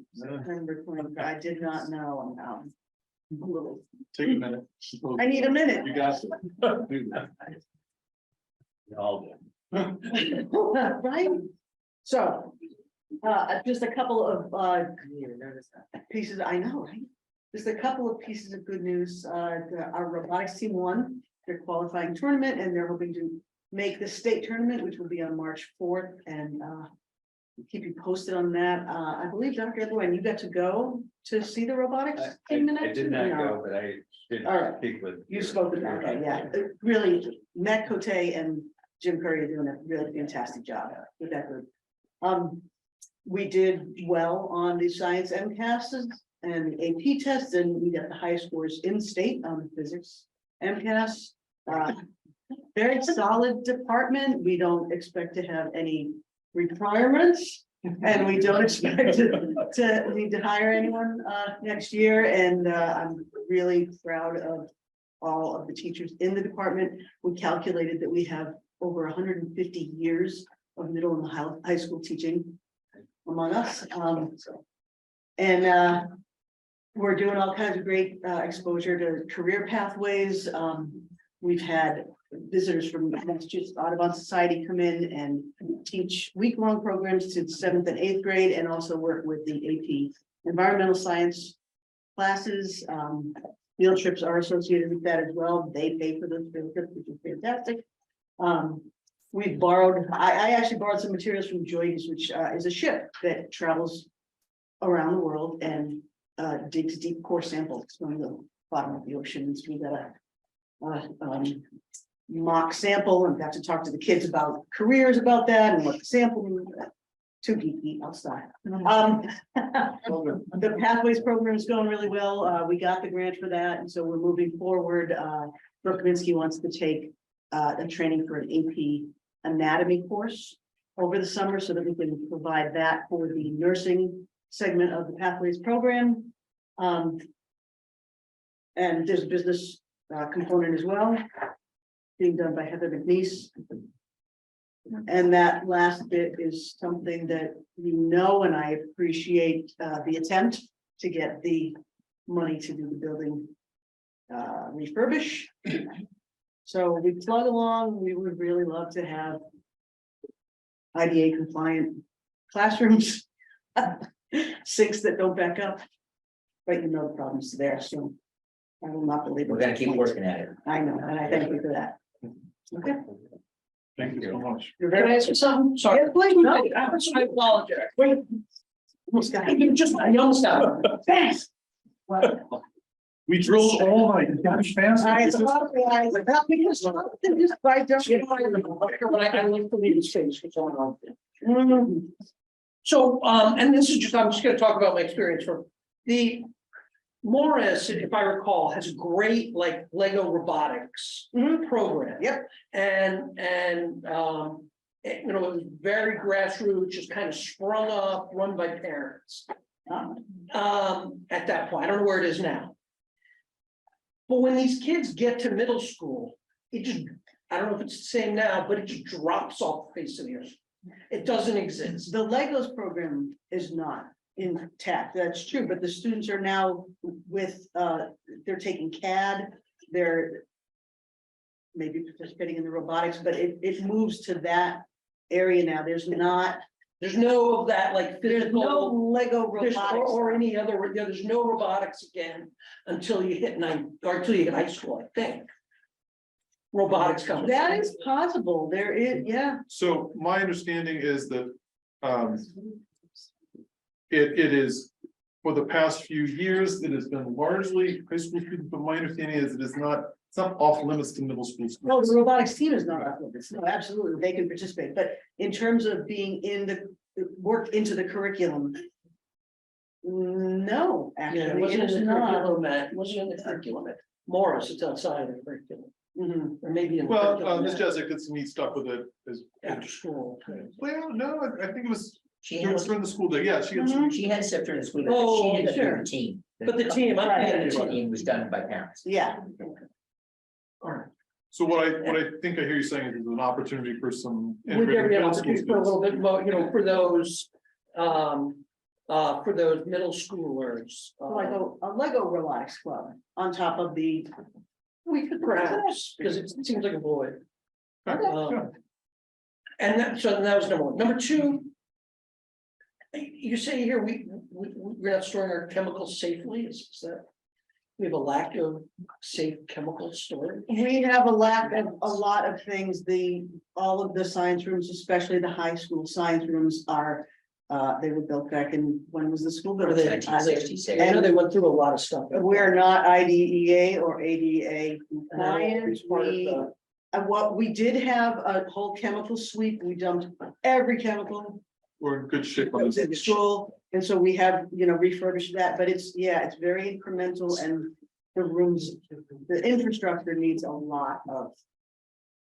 Yeah. A lot of, yeah, I think I went through a lot of chemicals. you did, right? And so they haven't changed, One that looked a lot like it. they haven't changed. They need to change, Like, sorry. no, it's okay, good, Thank you so I'd much. rather run that. Yeah, now's our time. Thank you. Ms. Cordy. Yeah. So social studies is kind of gonna be the same things last year, if you're gonna hear. I'm not going to bore you with how awesome we do research and writing in the history department, because you already know that. Our kids are fully prepared to go into college. We work really closely with our English colleagues, co-teaching those writing skills and researching skills that we need, and we use the library extensively when we have a librarian plug for that in the books. But why I'm really here is you'll notice our field trip line item has really gone up, and we know that that's a concern for you, but this history department, everyone feels really strongly about focusing on diversity, equity, and inclusion in our classrooms.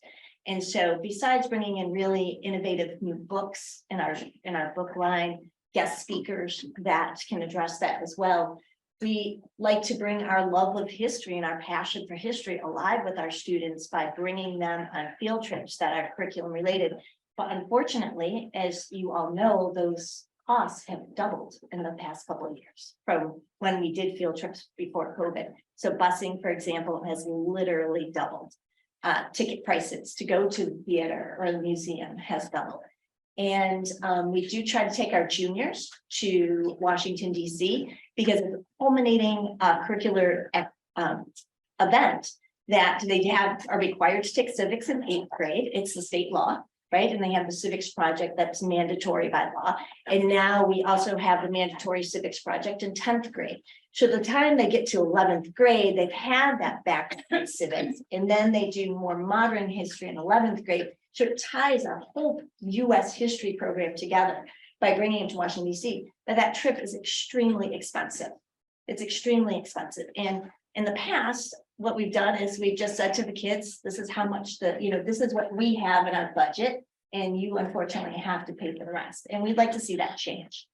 Because no child should not be able to go because of their socioeconomic status, right? Like everybody should be able to go. And we've been able to cover it with the Walker funds in the past. But as you all know, the Walker funds relies on donations. So we may be able to do it one year and we may not be able to do it the next year. So our main focus really is to get those field trips fully funded. We know it's a big ask for the town. We appreciate that it's a big ask, but if the school committee is really serious about our diversity, inclusion, and equity program, right? This is the way to do it, is that no child gets left behind because they can't afford it. So that is really our big ask this year in the social studies department. And we've heard so much from everyone else. I don't want to take up more time, but. I will just say that I remember that students were not taken to DC, and that was typically in Lenox, so it's new to me. I mean, my youngest didn't go, so Right. she's 22. So, Right. and I was aware in Pittsfield that they had a pretty robust and pretty planful program to DC, and was always kind of like, wait, why aren't we doing that? And I do believe that of all types of trips, if that's one, going to our nation's capital, having the context of understanding how it all works and why you're there, and certainly many families will say, oh, of course, our family always took our family to DC. And that's great if you're a family that has the ability and the time to do that, but being able to ensure that our students understand. We talk a lot about how to be good citizens and how to have the education and the context around that. And then I know there's just opportunities to do some learning in Washington DC that it's just not really replicated anywhere else. It's Smithsonian. The good news is admission to most of all the Smithsonian museums is free, but you got to get there. So I'm hopeful that we can support this as a very, very important part of our education program for our And students. as Dr. Weaver mentioned, this isn't a canned program that we do. It was originally designed by Mr. Pugh and Ms. Westpfizer. And so this is a teacher-driven program. They really have they put a lot of time and effort. And this is just one of our field trips. We still have the humanities trip that goes to New York City and tries to expose kids to theater, museums, a nice dinner out there. So that's just one field trip that took this year an enormous amount. So this year, the history department was able to sort of fund with the English department, the Washington DC trip, big chunk. And then we were able to, the English department and the history department were able to come together and do that humanities, but that really we've used our field trip budget. So that leaves the 9th grade and 10th grade kind of out right now, unless we borrow from textbooks or something else like that to fund that. So we feel very strongly that we would like to leave no child behind.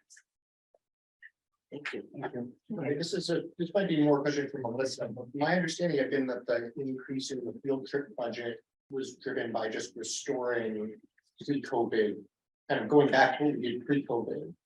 Whereas this piece of it at least seems like in new ask to fund stuff that we had not funded in the past. How does that break down? I can go back as far as last year. I remember those numbers, and I'd have to go and research the years prior to the pandemic. Last year, the amounts in both social studies and English were 17,000 or 13,000, I'm sorry. And this year they're both at a request of 30,000. So prior to that, in the years before, I know with the pandemic, in the one budget cycle that everything was still closed, we were trying to do some sort of a hybrid. There was not much in the budget at all. So this does restore it, but it also adds to it as well. Yes, well, so maybe the question is, how much are, sorry. When we launched this trip pre-pandemic, maybe 2 or 3 years pre-pandemic, when Lisa and I did it, one of the keys is Ben stated, he said a word I'm not thinking of right now, but just as far as it's very authentic, the trip. It's a trip that we plan. We don't, you can call, for instance, that where my son was in Escus. Call a company and say, take us to DC, all right, $700 a person.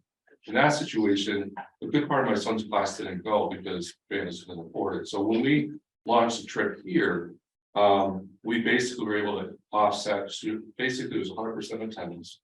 Anybody who couldn't afford, we got creative. And the department contribution, I believe the first year may have been zero. I believe the second year we did it, it was around $1,200 per department. Pandemic hit, or right before, as she said, it just the amount raised, but this particular year, for instance, whereas previous years we get a bus for $4,500, the bus itself was like 10 or 12. Prices really skyrocketed. And what's that? Hotel rooms double. Hotels actually comparatively where they are, because you're not roughly the same, but it's more transportation. But the goal always was to have every student go, so I don't want you to think that we've not had students go in the past because we haven't paid for them. But just more of as a an investment, is the school committee willing to just fund the trip versus have parents pay $400, $500, $600 for the trip every year. Yeah. So it is definitely, as we've said, a very important part of curriculum and experience at Lenox. I'm very proud of what Lisa and I have been able to put together, but it's getting to be a point where it's not affordable, just in general. So offsetting that fully, I think. Is that what you're proposing, fully the cost, or just Between the history and what I'm the part of, yeah. I think fully. You guys gave. Yeah, I believe it's fully. So that'd be impressive. And certainly, yeah, a trip that is very much created by staff. And it makes our school certainly unique. Yeah. And it really is tailored nicely to the curriculum. No, I just to be clear where my question came from, it sounds like a phenomenal trip. I love that we develop it ourselves to tie to our curriculum. It also sounds like pre-pandemic, we were able to ensure that every student would go by virtue of meeting need where there was need. And it sounds like we are now proposing to dramatically increase the cost, not to bring any additional kids who in the past would have not been able to go, but rather to pay the cost of everybody who in fact can afford it, to pay for themselves. And so if that's a mischaracterization, I want to make sure we clear it up. To the extent that that's really what we're talking about spending, I want to make sure we don't pitch it as a DEI inclusivity line item when it is in fact, to a significant extent, the opposite. What the new money will be for is to subsidize everybody who always could afford to go and did in fact pay for it. So, I think I understand your question. I can't speak to the numbers just because I'm not as familiar with them as the people run the trip before, but I see it as certainly as a DEI, is a component to this, and it has to do with funding this across the board as a school activity, as a class activity, without even quietly, even informally, asking that students step forward and saying, I need help making this happen. My family needs help making this happen. I think I'm very proud that we're part of a school and district that can make that happen. And kids have that need, when families have that need, but there is a piece of that that I'd like to eliminate. I don't want a student to feel like they have to, at any level, in any way, identify as being in need somehow, or unlike their peers socioeconomically, and requesting assistance. I'd love to see it funded across the board, so they don't have to identify that way. I think that's part of what we're trying to fund. And again, I can't speak to the numbers in terms of, how far beyond are we going? Those are good questions, but that's the piece that I think is important. We want this to be something that more funding for everybody, regardless of your family's ability. And again, I'm proud that we're able to fill that need using Walker Fund or department money here or there. What we're trying to do is eliminate that part of the process.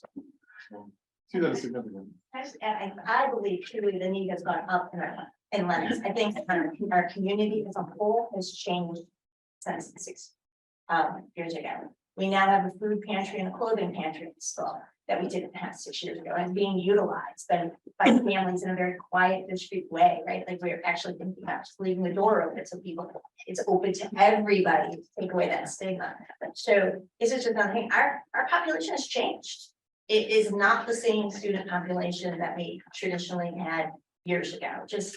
Is that true? I just think about the presentation you gave on the.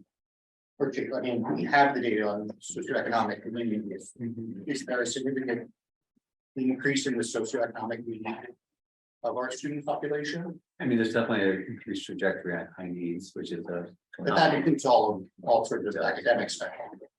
My sense is that, you know, I mean, obviously right now everyone is free lunch, but that measures like free lunch have not increased. That's wrong. I'll look at it. I mean, I know I have it. I don't think it was in the presentation. I think we're around 24%. Which is- Yeah, I was when gonna say was it's principal, gone it up. used to be like 15, 12. Definitely gone up, but I don't want to throw another monkey wrench into this, but I think one of the initiatives also is to treat it as an academic Yeah. event. And so we, in a sense, it would be like me asking you, you know, you can only have Hamlet if you can pay for it. You know what I mean? It's like, if it is an because it's, I think the teachers who take students on the trip want it to be used for a lot of different things, social, emotional, all of these, kind of a bonding event for a grade. But they really also want to attach to it research, writing, academic components, in which case we have to remove it as a even the gray area of it being a cost, if that makes sense, right? So I think that's one of the driving issues is that it's in this gray area right now, whether or not you can attach an academic assignment to it or not, based on the school's ability to fund it, right? Which, if that makes sense. I just want to add one thing. So I'm very grateful for the Walker Fund and any other, sources that we have to supplement. But it's a really big ask to ask a middle schooler, high schooler to identify themselves as somebody who is in need of assistance.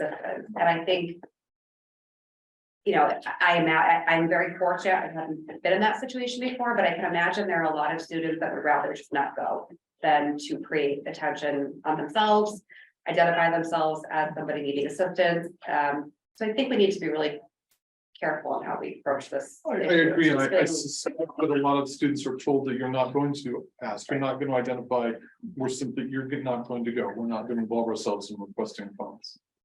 Lisa and I have been very discreet with families. To your point, absolutely, right? We've never put that pressure on a student. We've reached out to families discreetly, got to be very private, and we feel pretty confident in our past work where students have been able to go this wanted to go. But to your point, absolutely. And I like to think of it as part of our experience as a student at Lenox. So why are they paid for that part of it, right? So kind of like what Ben was just saying. It's part of what we do as a school holistically. So why are we, well, I just said the word. What would I say loudly? But yeah, it'd be nice. It's definitely a change of mindset. As a school to say, we're just going to fund the trip. But I think it would really be a fantastic move.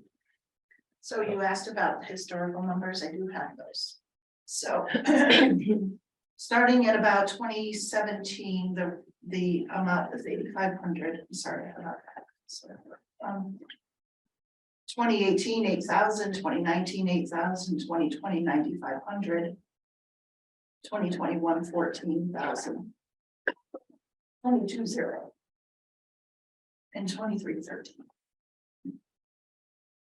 Yeah, so it was the 8,000 numbers were primarily about 2,000 per subject area. So science, math, English. The whole study each donate $2,000 from their department budgets for the 8,000. That's what I was thinking, that 1,800. With the expectation that could cover any students. It just offset the price so that you take a trip that would cost $600 and instead the trip was maybe around $325. It just, yeah, got the cost down for everyone. My understanding is that it's not designed to help individual students.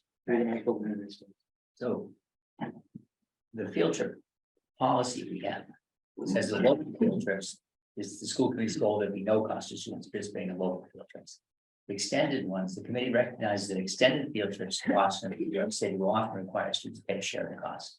These trips are to be planned well in advance so parents and students are aware of the cost. Moreover, the principal shall endeavor to reflect such trips in the budget planning process on an annual basis. As with local field trips, the school system will endeavor to pay for transportation and attempt to pay for admission charges. To cover any remaining balance for the cost of the trip, the principal may approve a charge to students provided the charge is kept within reasonable limits, whatever that reasonable limits. Furthermore, the school committee's expectation that in normal circumstances, students will not be asked to pay such a charge more than once annually, which I don't think we typically do, but might be some situations. So our policy allows us to do this, allows us to charge a reasonable amount, whatever that is. And, but, you know, way back, I've been around for 4 years, so it's way back.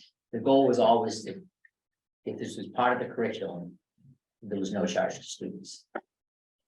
And that got changed because of these field trips becoming, you know, somewhat expensive. And there was a difference between field trips and excursions. Excursions that weren't necessarily part of the curriculum, kids could pay, you know, there was no expectation that the school would pay for all of it. They might pay for the bus and whatever. I mean, I'm fully in favor of us, you know, paying, whether the school committee arrives at the same number, you know, that you're proposing is another question, but you know, I'm definitely in favor of doing what we can to make this trip to Washington and the other ones that we do to New York be funded as much as possible by us. We have other presentations. Can I ask Dr. Rodriguez to tell us a little bit about the world languages department? She's right here. That's the talking. So, hello, everybody. I'm Anne Marie and I teach middle and high school Spanish. And I wasn't going to talk about faculty, but since you brought up some of the professional development considerations and team planning and things like that. Every one of our faculty in the languages are licensed in both high school, middle and high school language.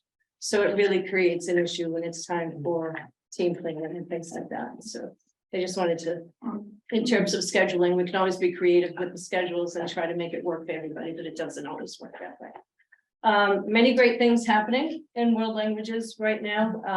I think it's important to stress the importance of literacy and how we try to achieve literacy in everything that we do.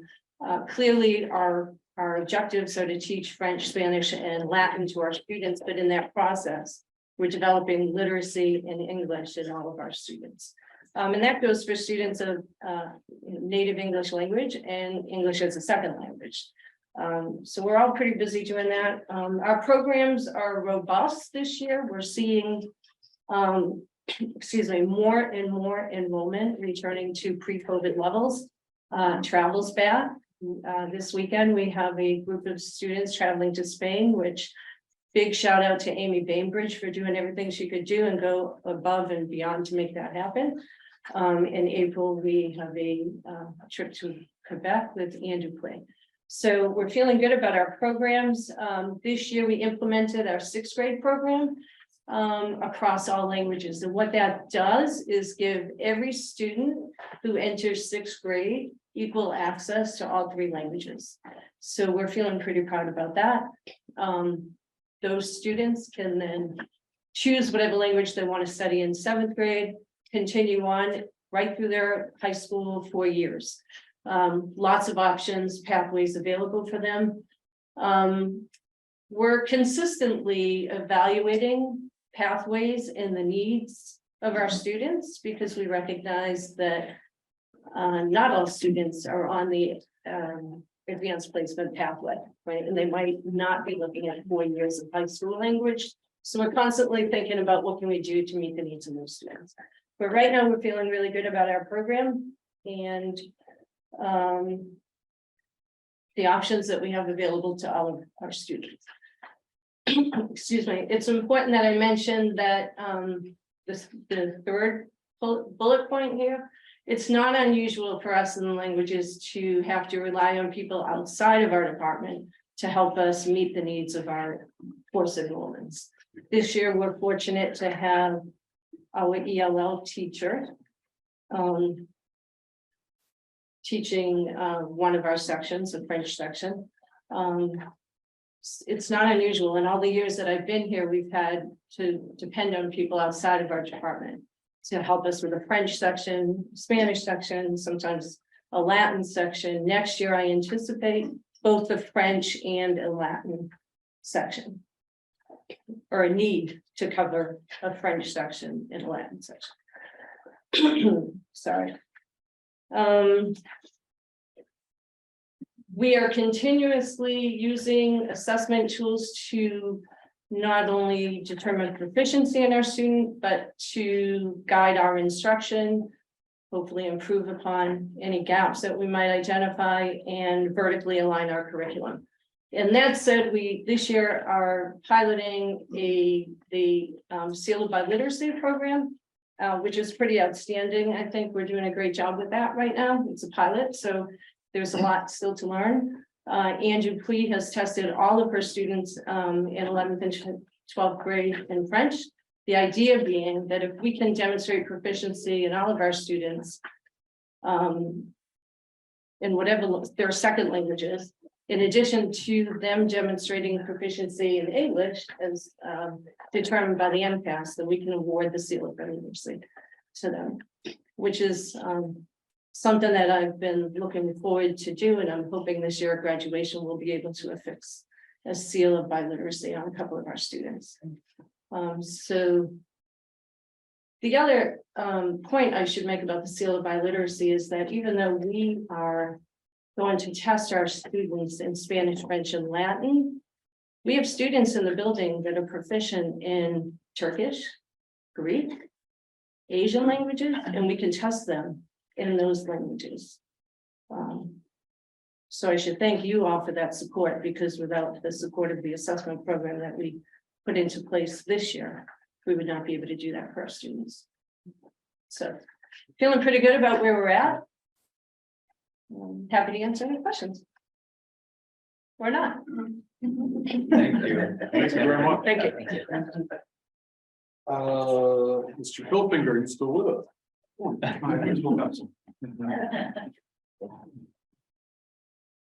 Hello, everyone. I'm Dave Hilfer. I'm a middle school guidance counselor and the department chair. Needs to say, hasn't been mentioned tonight, I don't think. It's an underlying foundation of allowing us to happen is our database system, which is PowerSchool. And, you know, the implementation this year has happened. We're very fortunate to have very willing data manager, Matt Cool, who has attended trainings, will continue to go to ongoing trainings on PowerSchool implementation. You know, the work in guidance is cyclical. In this time right now, we just completed course selections for students in the 9th through 12th grade. They've handed those in, and now we're going to enter those into PowerSchool to obtain numbers. We say it's a student-led schedule, and from those numbers of class that students have selected, we will determine you know, teacher placement and then work on building the master schedule for next year. Mentioned the pathways implementation. This year we're I would say Tara Romeo and Pam Murray have been working on this mostly with 2 high school counselors on obtaining grants, and I know they've obtained over or around $100,000 in grants to hire a coordinator for the pathways program who's now present. You know, 20 hours a week will help with the implementing the pathways program. They did hand out to 9th and 10th graders this a couple weeks ago the course selection process applications for the pathways program in health or business. A lot of the grant money, in addition to hiring a coordinator, has also provided funds to obtain materials such as microscopes and labs, entrepreneurial textbooks for the business program, but that's ongoing. And lastly, we work in guidance is to provide less social emotional support for students and staff. Just become was before, but just as much as important as after the pandemic. Fortunately, we have a wonderful team that we work with. We meet weekly in the building-based support team. I, as a middle school guidance counselor, was mentioned, I go to grade level meetings every week. We also use that time, the grade level meetings, to have parents come in. It's very fortunate for parents to come in and see all the core teachers and really have a productive use of that time. We've been fortunate to have 2 student adjustment counselors that we've also collaborate on a daily basis with them to support students and staff. So yeah, it's Minute to minute, not day to day, it's minute to minute. right there. You never know what, to expect, but yeah, I don't think there's any questions. I guess we've heard a lot in the past, about the need for more adjustment counselors, maybe, for high school, middle school, particularly. I don't really see that reflected in the budget. Is that something we decided we don't need, or we put it somewhere else? So the school adjustment counselors are in a special student services budget. So you won't see that in the, yes. Thanks. Thanks, David. Thanks.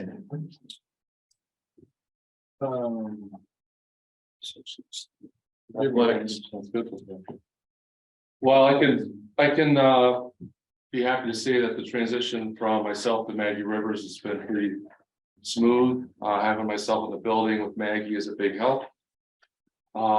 We continue to have a lot of success within our athletics programs. Some things that stick out in my mind is an inaugural lacrosse season this past spring where our boys won a Western Mass title.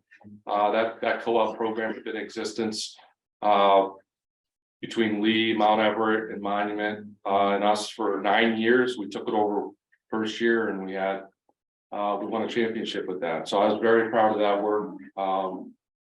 The use of Berkshire Community College's field at times, and we were able to work out the kinks. So very proud of that. Another thing that resonates with me is pointing out Alan and Jimmy, Coach of the Year. The girls were pretty close to undefeated season across the board. Boys basically won every race they were in, competed at a high level, some extra races, and came out with a state championship. So very proud of their work this fall. But our teams we've got, I think, 26 teams.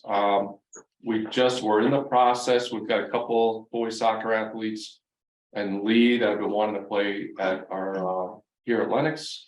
And we share a lot of co-ops with Lee. So that's been approved at the league level. It's out to the MIA to get their approval. I think that's gonna be something we've been working on for about 3 years. We finally were able to get that. So that's, again, we share a lot of programs with Lee in athletics and Monument and Mount Everest. So this is a real big plus to allow 2 or 3 athletes at Lee to come join our boys soccer team in the fall. Another thing I like to think about, of course, my years as AD is when the fall that I took over, there was an article in the paper about how bad War Memorial Field had deteriorated over the years. And I'm very proud to say, working with Melissa and Chris Ketchin in the school committee in years past, we've got that field back to a place where we're very proud of it. Got new dugouts, new fencing, we put a lot of money in their field, raising elevations. Immense amount of work. Rick really led the dugout project this year that was put on hold because of the pandemic, and really looking forward to a spring rededication ceremony at War Memorial Field, field that this town can be very proud of. So I'm very excited about that coming up in the near future. Let's see, I want to make sure I stated those things. Some key things for us outside of just a nice amount of co-op work to do with other schools is attendance at games. Our new leagues, some of our bigger sports that we rely on attendance for revenue. In the fall, soccer. In the winter, basketball.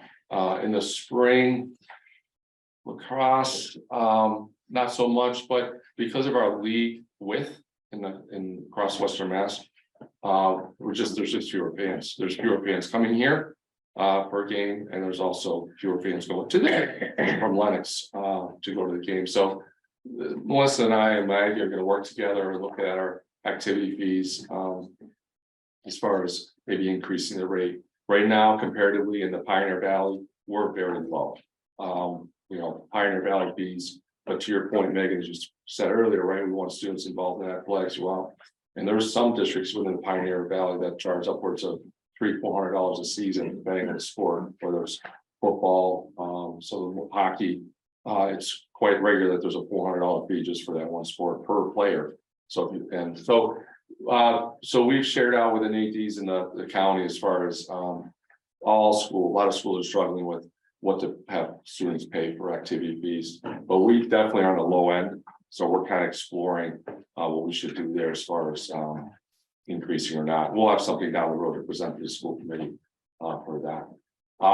Another thing I'm proud of too, when I came on board, is we created a uniform schedule for replacement. When you see our teams out in the fields right now, they look really well. They look really good. And we're not buying uniforms for everybody every year. So we've kind of been able to manage that cost. Last year was fairly high, but this year is lower. In years coming forward, the cost should be roughly the same. There won't be big hit years, so to speak. So I'm proud of that work too. So that's built within the athletic budget, what we've paid for in the past. And I think next year, the cost is going to be around 40 soccer uniforms. That's on the list. Do you have any questions for athletics? I think I only want to say, this budget isn't reflecting an increase in activity fees, so we can defer the conversation. That's right. But I really hope we don't go that route, because also there are families that have multiple children. We do recognize the tie between students who are involved in athletics of various types. Some lend themselves to great booster clubs like I think basketball and soccer really, and I think some of the other teams have good booster volleyball. Others, some of the other clubs, sports, maybe the booster club just doesn't have as much opportunity to make money. But I would much rather see us go another route if families are, we have looked at, X amount max, I remember when we raised them before and had big debates about it, but families also, as we know, it's not just the cost of the activity fee. They've got to make sure their students have cleats on their feet. They have to make sure they have equipment. Some stuff we provide, but other things we don't. So I think it's like thinking in terms of how are we supporting families in a robust Lenox programming, and appreciate all that you've done for that so far. I think the booster clubs do a lot to help augment that. But to your point of booster clubs, one thing we're gonna be really careful with booster clubs, because when I came on board, and not just in Lenox, but you do create an equity depending on the thriving ability of a booster club. So there you have teams that have nice warm-up jackets, nice bags, nice everything else. The booster club was raising all kinds of money and paying. Then you have other teams that have none of that.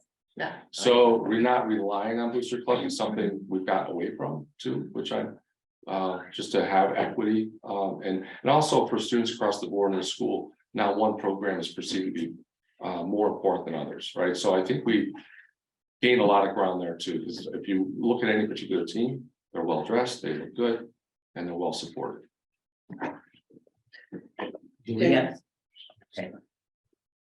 Bob, do you want? Do we have to pay to use BCC fields? It's very minimal. I want to say maybe $200 to run an event there. Half that cost is running lights. If you get away from running lights, BC was extremely generous. It was also a piece that even Mount Braille was using the field at the time. BC is very willing to open a campus up because ultimately they want students on their campus. And I think it's a healthy relationship, getting students on the community college's campus, see the proximity of the campus, see what's there.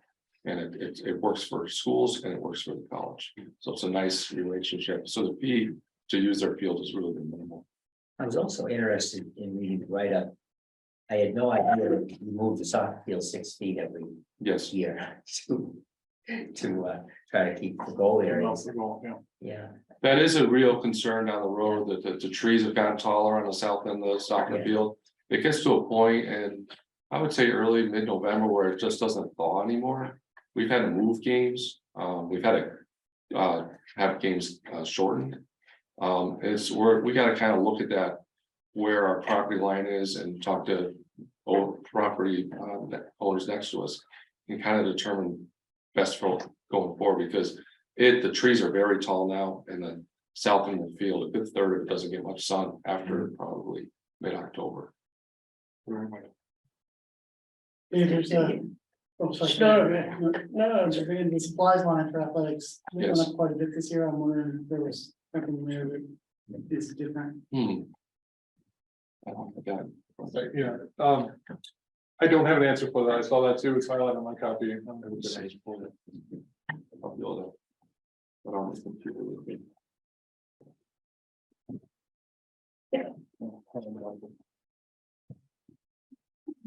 Well, so you can something that turns out. Here we go.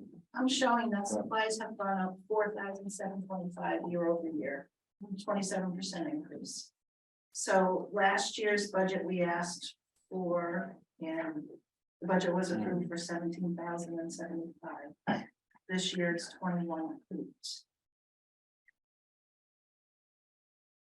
So if I ever. But you know why?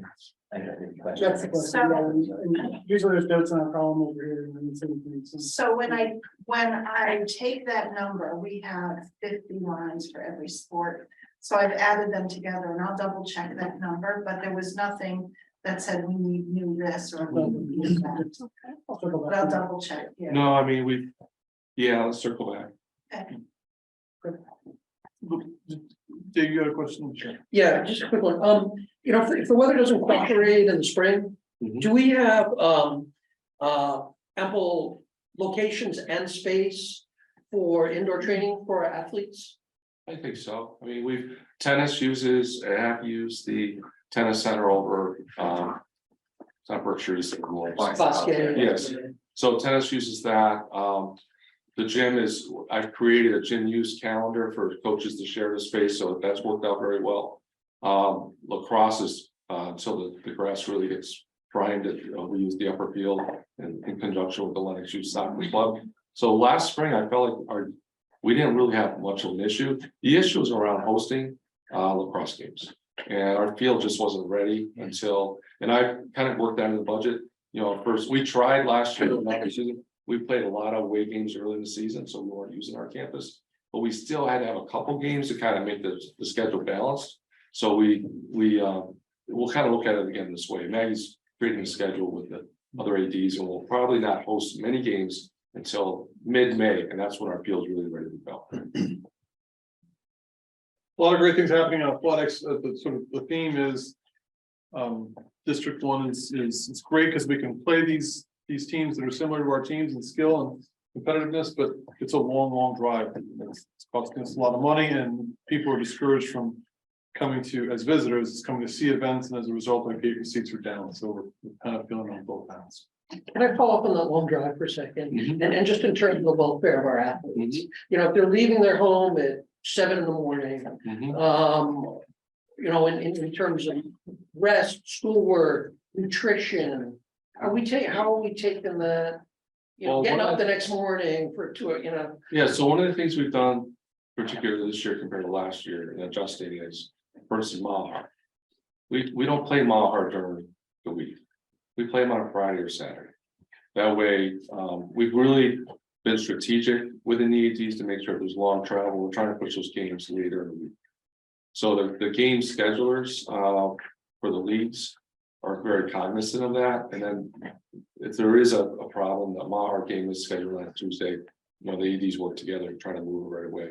But with weather, as you know, with cancellations all the time, sometimes ultimately you do have to play a Mahar in the middle of the week.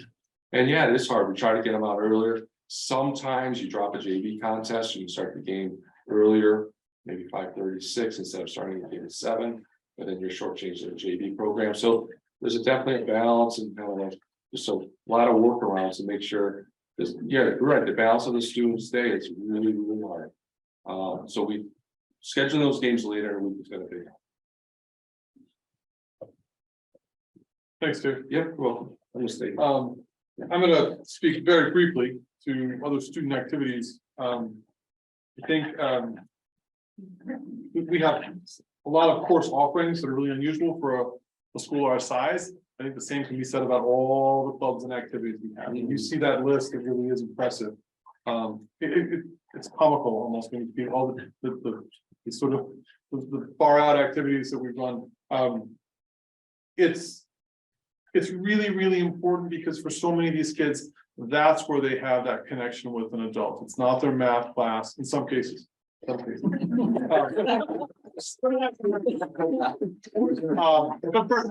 with a lot of these groups, and it's, you know, it really is, that's where they can let their guard down with 2 or 3 or 4 or 5 peers that are very, very similar to them in this regard.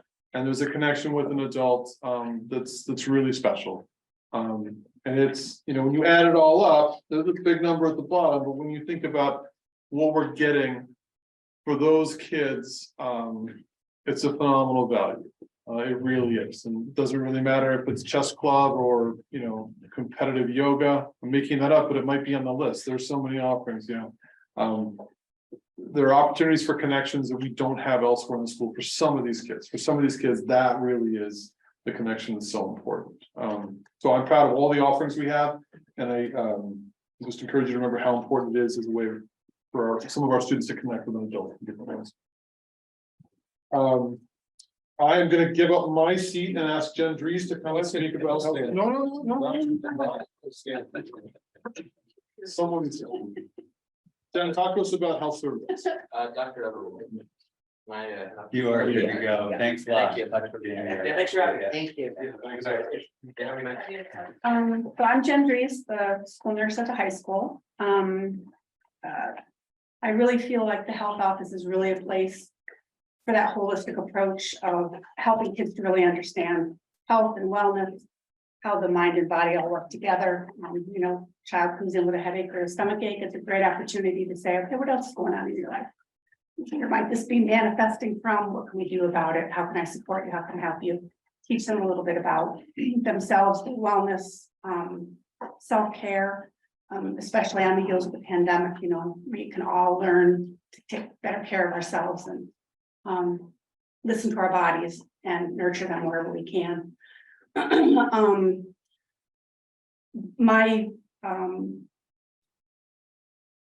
My budget hasn't changed much from year to year. This year, one of the big additions, public health is now not requiring, but recommending that all schools continue to carry the CLIA waiver that DESE provided for us during the pandemic to do the COVID testing at school.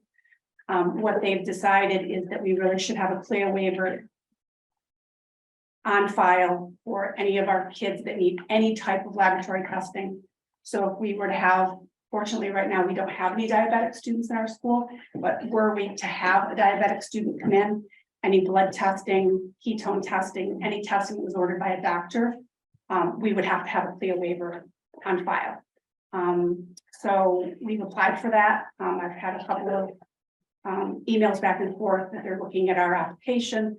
Once that application has been approved, they will give us a dollar amount. And because this is the first year that we're doing it, what public health has told us to do is to kind of budget for that, you know, $450-ish. It may come in at $250 depending on our school size. And then from there going forward, we'll have a better idea of where that needs to be in the budget. But that's really I think the biggest adjustment in my budget this year. What is that, Jen? I'm sorry. It's a CLIA waiver. It's, and I'm going to go back because I actually wrote it down. Clinical Laboratory Improvement Amendments, and it's a federal certificate. During COVID, DESE did a Massachusetts school waiver that we would apply to DESE for, and we were covered under their waiver as a public school. Now that they've stepped away from that, and we're not doing the standard testing in school for COVID anymore, schools are opting in or opting out, but they're strongly recommending that you have it on file if you have any students that you're doing any laboratory testing on. That's becoming, they're not necessarily saying it's a mandate, but it's working towards that. It's kind of like we have to have medication, EpiPen and all of that, we have to have that on file. And this is just another thing that they're telling us that we have to have in the schools. Okay. And I would say the other thing that I think is really important moving forward, and Melissa and I talked a little bit about it earlier this year, and as well with Amy, is growing our substitutes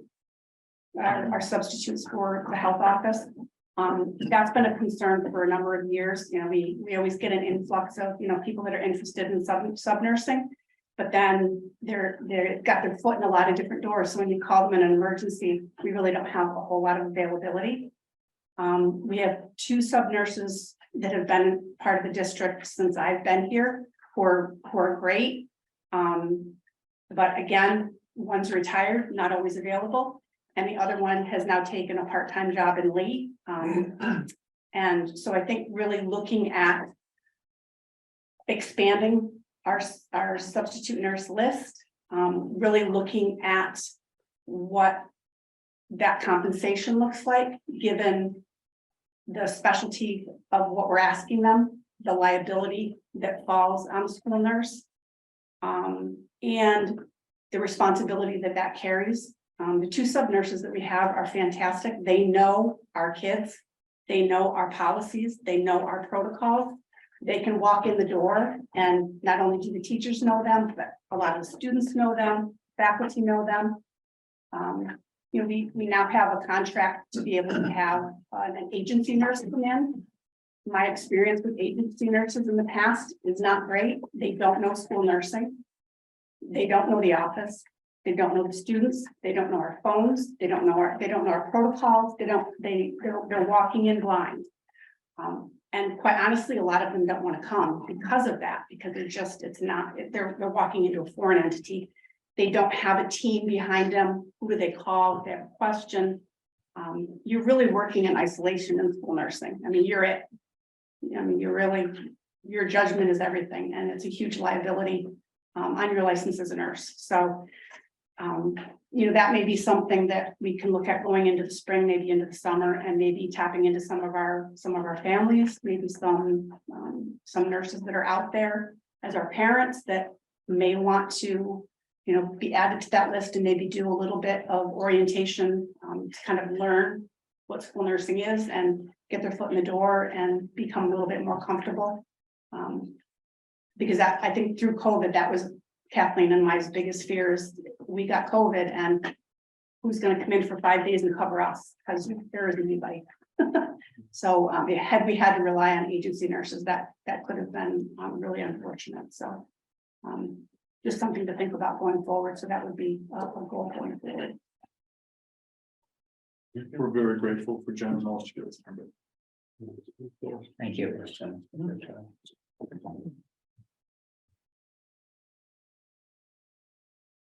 Other districts can't hold a candle to us. What more do I have to say? This is really just we have currently 9 students placed outside the district, and I don't have a breakdown in front of me. I apologize. Altaconic, there we go. Thank you. Our biggest challenge is transportation. You've heard a little bit about this already. We actually have we have the vehicles, we don't always have the drivers. We're really struggling. You've heard about this throughout the county. We're certainly not the only ones going through this, but we're grateful for our cooperating programs who have offered drivers, offered space, but it's something we really struggle with. It's great that we have the offering so close, and we're excited for the new programs that they're developing. You've heard a little bit about pathways. I'm not gonna talk a lot more about that. We can move on unless people have questions about our Takana placements. We're jumping into numbers now. Yeah, I think so. So we're gonna wrap it off and do the numbers. Okay. So I want to be crystal clear in that I have nothing but the highest level of respect for Mr. Fielding, and I am only using these numbers for illustrative purposes. the reading interventionists, or ELA interventionists in the middle school. It's important to note that that salary is offset by, that number is lower than what the salary may be. I don't know exactly what we got plugged in, but that number reflects fewer additional sections that we would pay for among other faculty members. But if you look, this is not reflective across the entire middle school, but I just encourage you to look at, if you look at where we are exceeding expectations, you see that between 2018 to 2022, our number is, well, it was rising there. We have a significantly fewer number of students exceeding expectations. And if you look down at the not meeting expectations on this particular data point, just to illustrate what we're worried about here, we have a significant number of students who are no longer meeting expectations. Again, I want to be very clear. These are not concerns specific to 7th grade. We're really worried about not being able to identify where the skills are in students' gaps when they leave the middle school. By the time they get into the high school, we don't have as much control over their schedule. We don't have access to them for remediation. We're not, the curriculum is not as it's far more robust, and it's far more, there are a lot more offerings. But in 6th, 7th, and 8th grade, because the curriculum is so consistent, and it's usually taught by one 6th grade teacher, one 7th grade teacher, one 8th grade teacher, it's much easier to identify where those holes are, where those gaps are, and it lends itself well to remediation at that level. If those gaps persist, as they will, if we don't address them, by the time they're in 9th, 10th, 11th grade, it's far more difficult to address them in any meaningful way. What we're hoping for is an ELA interventionist that can work within that middle school schedule. And you've heard a little bit about how that consistency lends itself to small group work more effectively. We're optimistic that this will go a long way for making sure that kids are prepared for 9th grade, 10th grade ELA before they take that 10th grade MCAS. Again, just a reminder that salary is offset by the savings in additional sections they're currently taught. The other piece that this, you can leave a slide there, it's fine. The other piece it's important to remember is this position could be really effective in supporting other middle school teachers as we try to reintegrate that reading class that we haven't had for a while now. Middle school teachers have done a great job of stepping up and offering that in the past. To be honest, I'm not sure exactly where it stands in terms of how it's split up. Alexis Kennedy did a great job with it for years. We just don't have the capacity anymore. Even if we had the teachers willing to teach an additional section in middle school to bring that reading program back full time, it would need some support. It would need somebody who's supporting them, bringing them into alignment for consistency's sake. That's the kind of thing a position like this could do. It's really unfair to ask Mr. Fielding, for example, to farm that out across the entire middle school.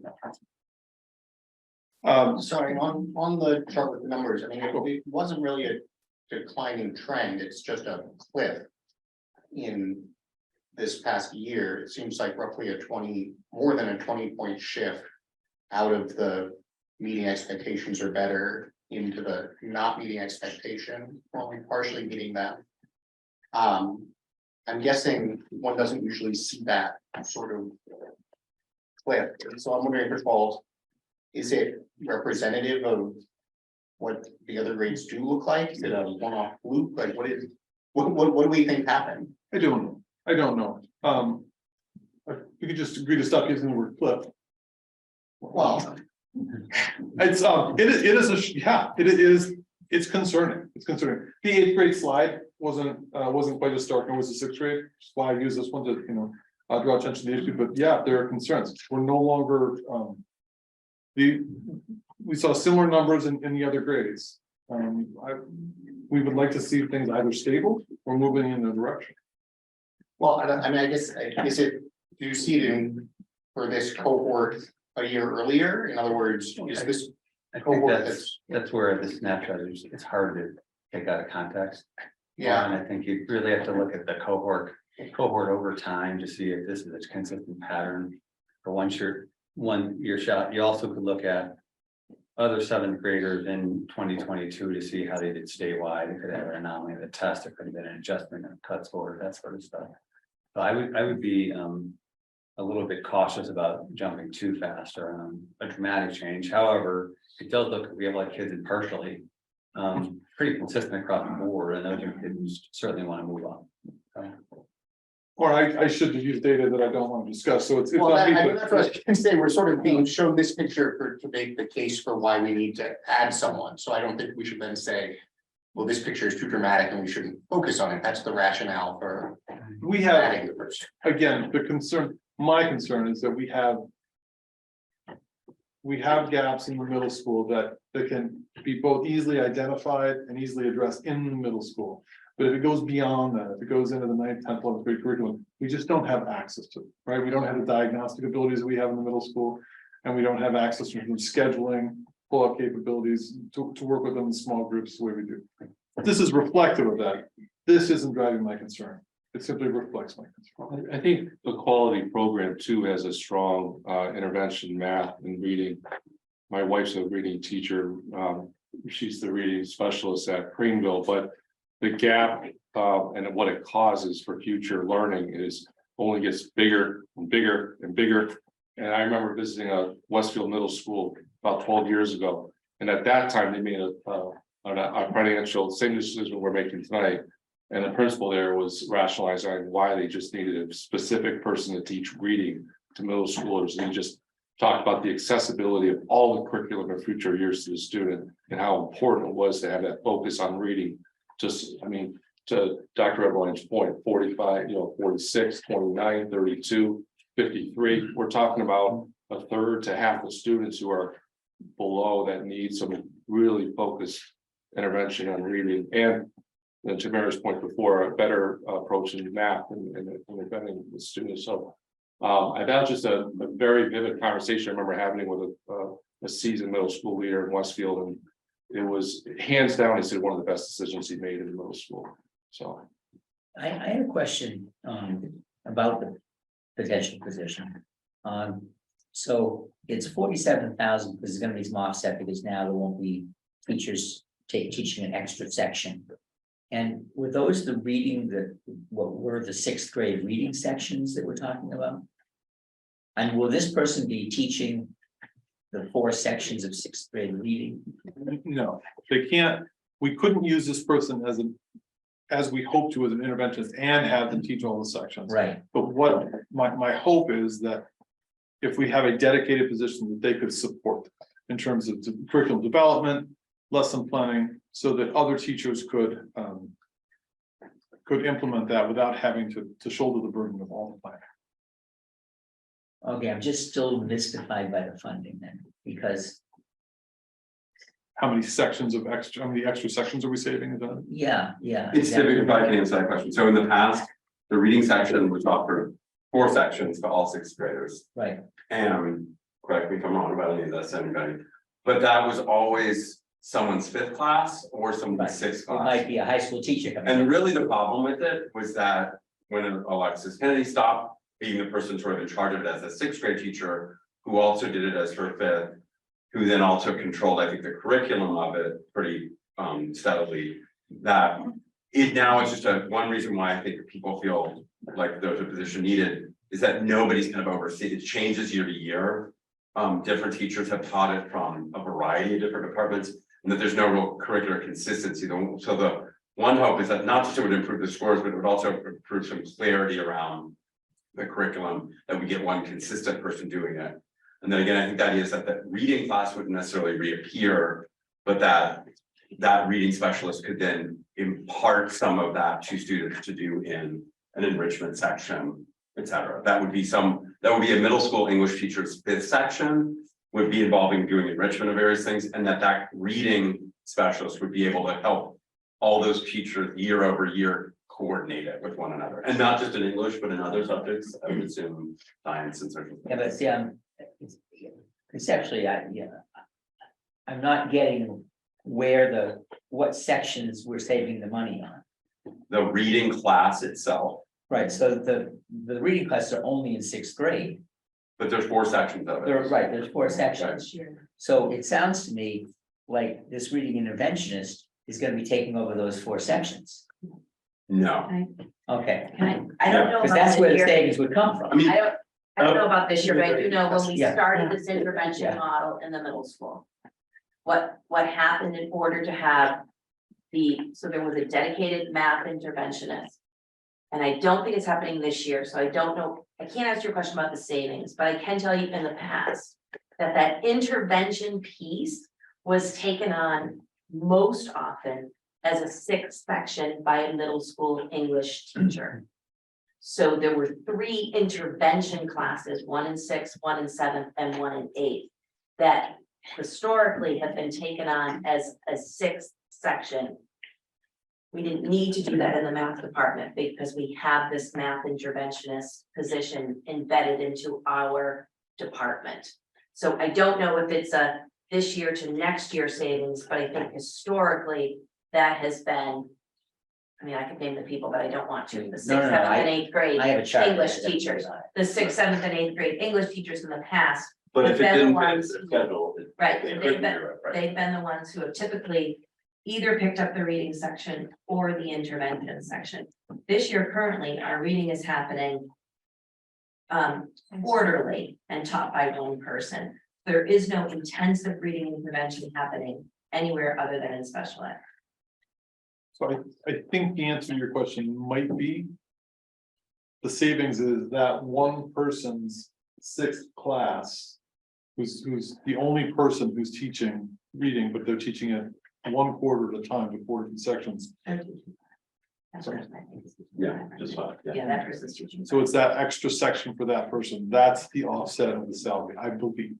Okay, yeah, I'm, Part, I mean, I would say also part of the problem is some of this, it was done. With, and if Tim Lee is on the line, maybe he can speak to this. I think some of it was done in line with trying to. Do part of the school improvement plan for rethinking the middle school. Intervention as a whole, then that was gonna be something that wasn't solved necessarily next year, but it was like the 2-year process. That was gonna involve all the parties involved discussing it. And I think the idea was to be that having this person in place would help facilitate that as well. So there were 4 sections that were to be budgeted for English reading.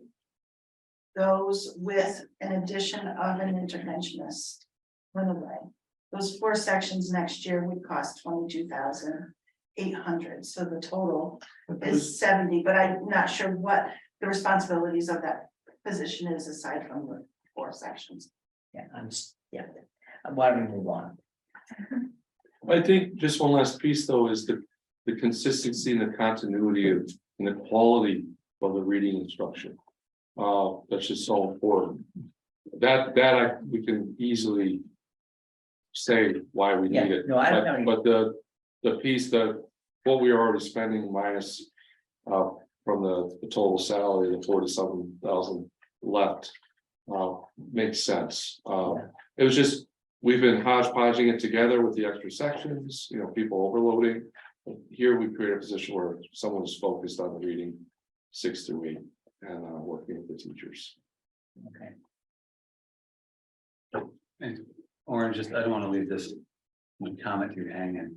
The 12 to me is a problem, but it's not a trend. I guess that's the point I wanted to make. The trend for me is that you consistently have between 1/3 and 1/2 of your kids not meeting expectations over 4 years. That to me suggests that there's something potentially we will lean in to that group. Doesn't mean that I'm not worried about that 12 and what happened there and the not meeting. And certainly if it continued next year, we'd have more concerns, but I'd want to unpack that a little bit more. It's really over the 4 years on the not meeting and the partially combined together, where I feel like there's intervention potential. Thanks. Feels good. Yeah, so we've had quite a bit of discussion on this already. I think the one thing I just want to clarify, no one said anything contrary, is that there are several different kinds of field trips that we're talking about here. I look at Washington, DC, New York City, and then the two others that came to mind were the Albany and the Deerfield trip that are directly related to the curriculum, that are usually across the grade. And I think it's fair to distinguish those from trips like the Spain trip, which is it's aligned with the curriculum, but it really is an elective excursion. It's and I like to think that we provide pathways for all students to participate. You know, before you approve a trip, I know you ask about fundraising opportunities, so the kids do have an option, they do have access to something they really want to participate in. That's a different kind of trip than Washington, for example, which is what we're hoping to fund fully. There are a couple of the trips here that again are for specialized groups, and I just highlighted it as examples really. The No Place for Hate stuff is often a lot of that work is grant funded. But the transportation to and from conferences, for example, isn't. We were contacted recently by somebody on behalf of the Action Institute, interested to learn if we wanted to send a team of 5 students to Tulsa, Oklahoma, for example. That's not what we're talking about funding. I'd like to think that we could find a way to give kids access to those trips, but that's not what we're talking about in terms of field trips that we want to fund for every kid in the class. That's all I wanted to clarify there.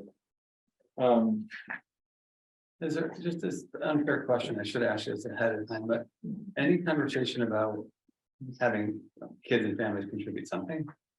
And yeah, so when Bob read the policy, I was thinking the same thing. I don't think it's unfair to discuss, families being required to contribute something, even if that something is something that we give students an opportunity to earn fairly easily. My only concern, and several people have said this, is I really just want to make absolutely sure that a kid doesn't have to in any way identify themselves as being in need. And while I could easily fund, I don't know, it's almost like a copay, right? The $50 copay for my kid to go on a trip, that's that $50 might mean something very different to me than it does to other families. And but is it fair that there are some barriers to entry, even if only symbolic? Maybe. Yeah, maybe. thank you. I mean, we've had this discussion, obviously, at Plainfield in the district, and we did debate the idea of families contributing something, and even kids contributing something, because it's kind of that skin in the game attitude that, that we put a little bit in, we've invested a little bit in it, we're plugged in it, I'm not saying that we wouldn't have a mechanism like we do for athletics, where families, can't afford, kids can't afford, or we have a mechanism for students that are I just offer that up as a thought, not as an endorsement. I would say, Dr. Armani, culturally in our school, we don't do a lot of fundraising. We just don't. I mean, compared to other schools I've been at, I mean, honestly, we just don't. I worked in schools where kids are constantly almost panhandling, right? Asking the teacher to buy a raffle ticket or whatever. I've always supported, but as a culture in our school, we just don't do that much fundraising now compared to other schools. We just fund. Thank you. This is the total. Yeah. So we've. Melissa, I don't know if you want to jump in here and help, or this is the total secondary budget. So this is the total for the middle and high school. Last year's budget was 5.7. This year's budget is 6.2. So the variance is 467,500, 8.15%. This does include the 2 asks that have been discussed tonight, the 46,707. And the 34,000 for the curriculum field trips. And then just displayed as a grid, as we did with both the student services and Morris. Just so folks can see the level of service, the value add, and then the delta there. Well, I don't know if there's any question, but this is where it just sort of all plays out on one sheet for you. See in one spot. Further questions? I want to let these folks go home. Again, thanks so much for your time, and thanks to everybody. Yeah, thank you all. Thank you for all those early presenters for sticking around. Wonderful.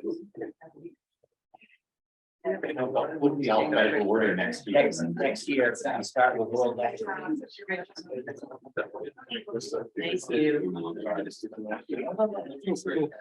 So maybe we'll talk. Good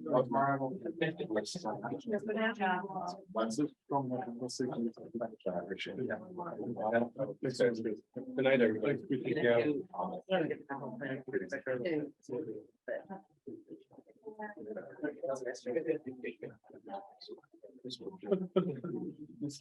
Another meeting.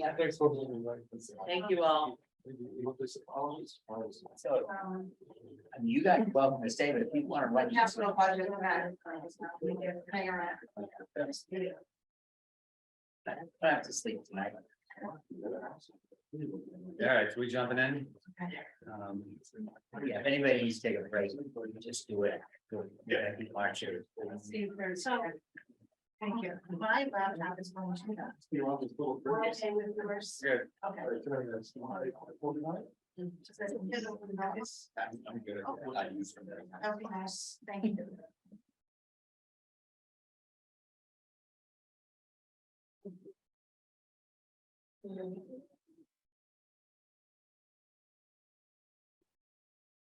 All right, so we've got the presentation loaded as we transition from the middle high school into the Capitol, just a couple of quick observations. Appreciate the comments, and I know that we throw a lot of y'all in these meetings, and that's why we're gonna create some space between now and the 27th for y'all to chew on things, and then you can have a robust deliberation that night. But I forgot to thank Jonathan, or congratulate Jonathan Cade on his retirement, so hopefully watch the video later.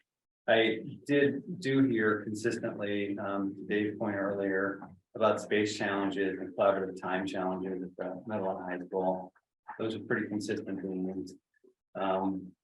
There has been, Orange, to your question, you know, a slight uptick in with low income.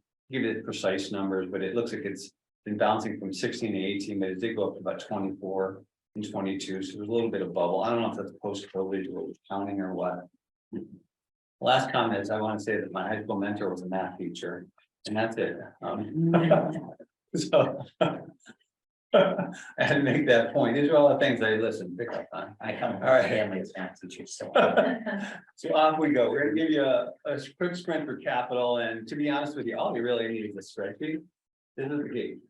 This is where we have everything listed, this big spreadsheet that Melissa and I have been working on. This is an active working document. I've already seen a couple things that I want to adjust on it, but at least it gives you an idea by school, by project, by priority, by year, by funding source, where everything is. And so this presentation is really just a 30,000 foot flyover of the spreadsheet, which we'd be happy to talk with you on. So real quickly, you know, we remain committed to having high quality facilities and tools and learning resources for our students, and obviously want to ensure that our schools are highly cared for and valued. You all know when the MSBA looks at a project, one of the key criteria is, has the district taken care of what it currently has? And if the answer is no, they're not going to invest money in your community. So it is important that we continue to invest in our schools so we make a case for a bigger argument, project investment potentially in the middle and high school. We can make that case.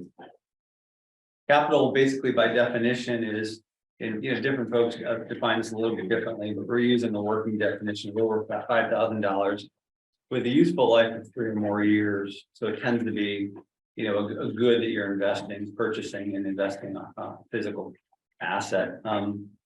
The revenues that we'll be showing today come from town appropriations. In some cases, they are, actually in our case, they're all annual appropriations. I don't think we have, are there any bonds left in there? No, there's nothing here. Sorry. My mind's in South County. We're dealing with a lot of outstanding debt. Potential grant programs. Right now, that Pathways program could potentially buy a couple things that would be listed as capital. And obviously a larger partnership with the MSBA.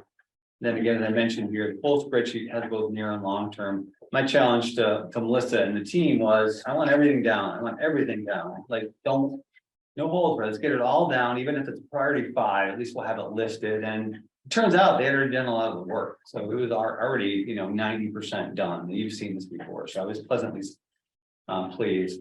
This particular slide is just a quick snapshot of some of the things that your capital fund have paid for in the last couple of years, everything from bathroom partitions, to floor buffers, to mowers, to painting and blinds. We have beautiful carpeting in the Morris Library now.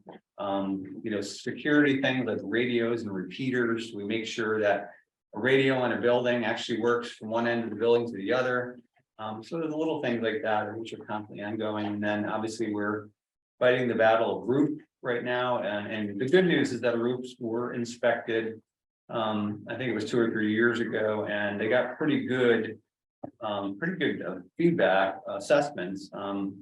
But they also, mentioned that these things are approaching, their 20-year mark. And at that point, you're going to start to see things start to go. So, anyways, I just wanted folks to know that the capital dollars have been wisely invested. So just a real snapshot on some things that we're recommending that we invest in at the 3 levels: Morris, the middle high school, and district level. And at Morris, basically 3 things. One being a really pricey ticket item, which is the playground. So lighting upgrades, and really we want to start replacing all our lighting in all our buildings with LEDs. We look for grant programs through the utility companies, through the state. But we want to see lighting that is basically less or close to nothing when we're using LED bulbs. And I know in the new Wacona, it has LEDs everywhere, and I think they leave every light on 24/7. It doesn't really cost us a lot because they're just so low energy. But anyways, that $20,000 to start to do that work. Playground replacement, we have marked somewhere between 180 and 200 grand. It used to be the case that you could partner with an organization like Savic, and they would come in and, they do 2 or 3 projects a year, and you get 100 grand in volunteers to build a thing for you.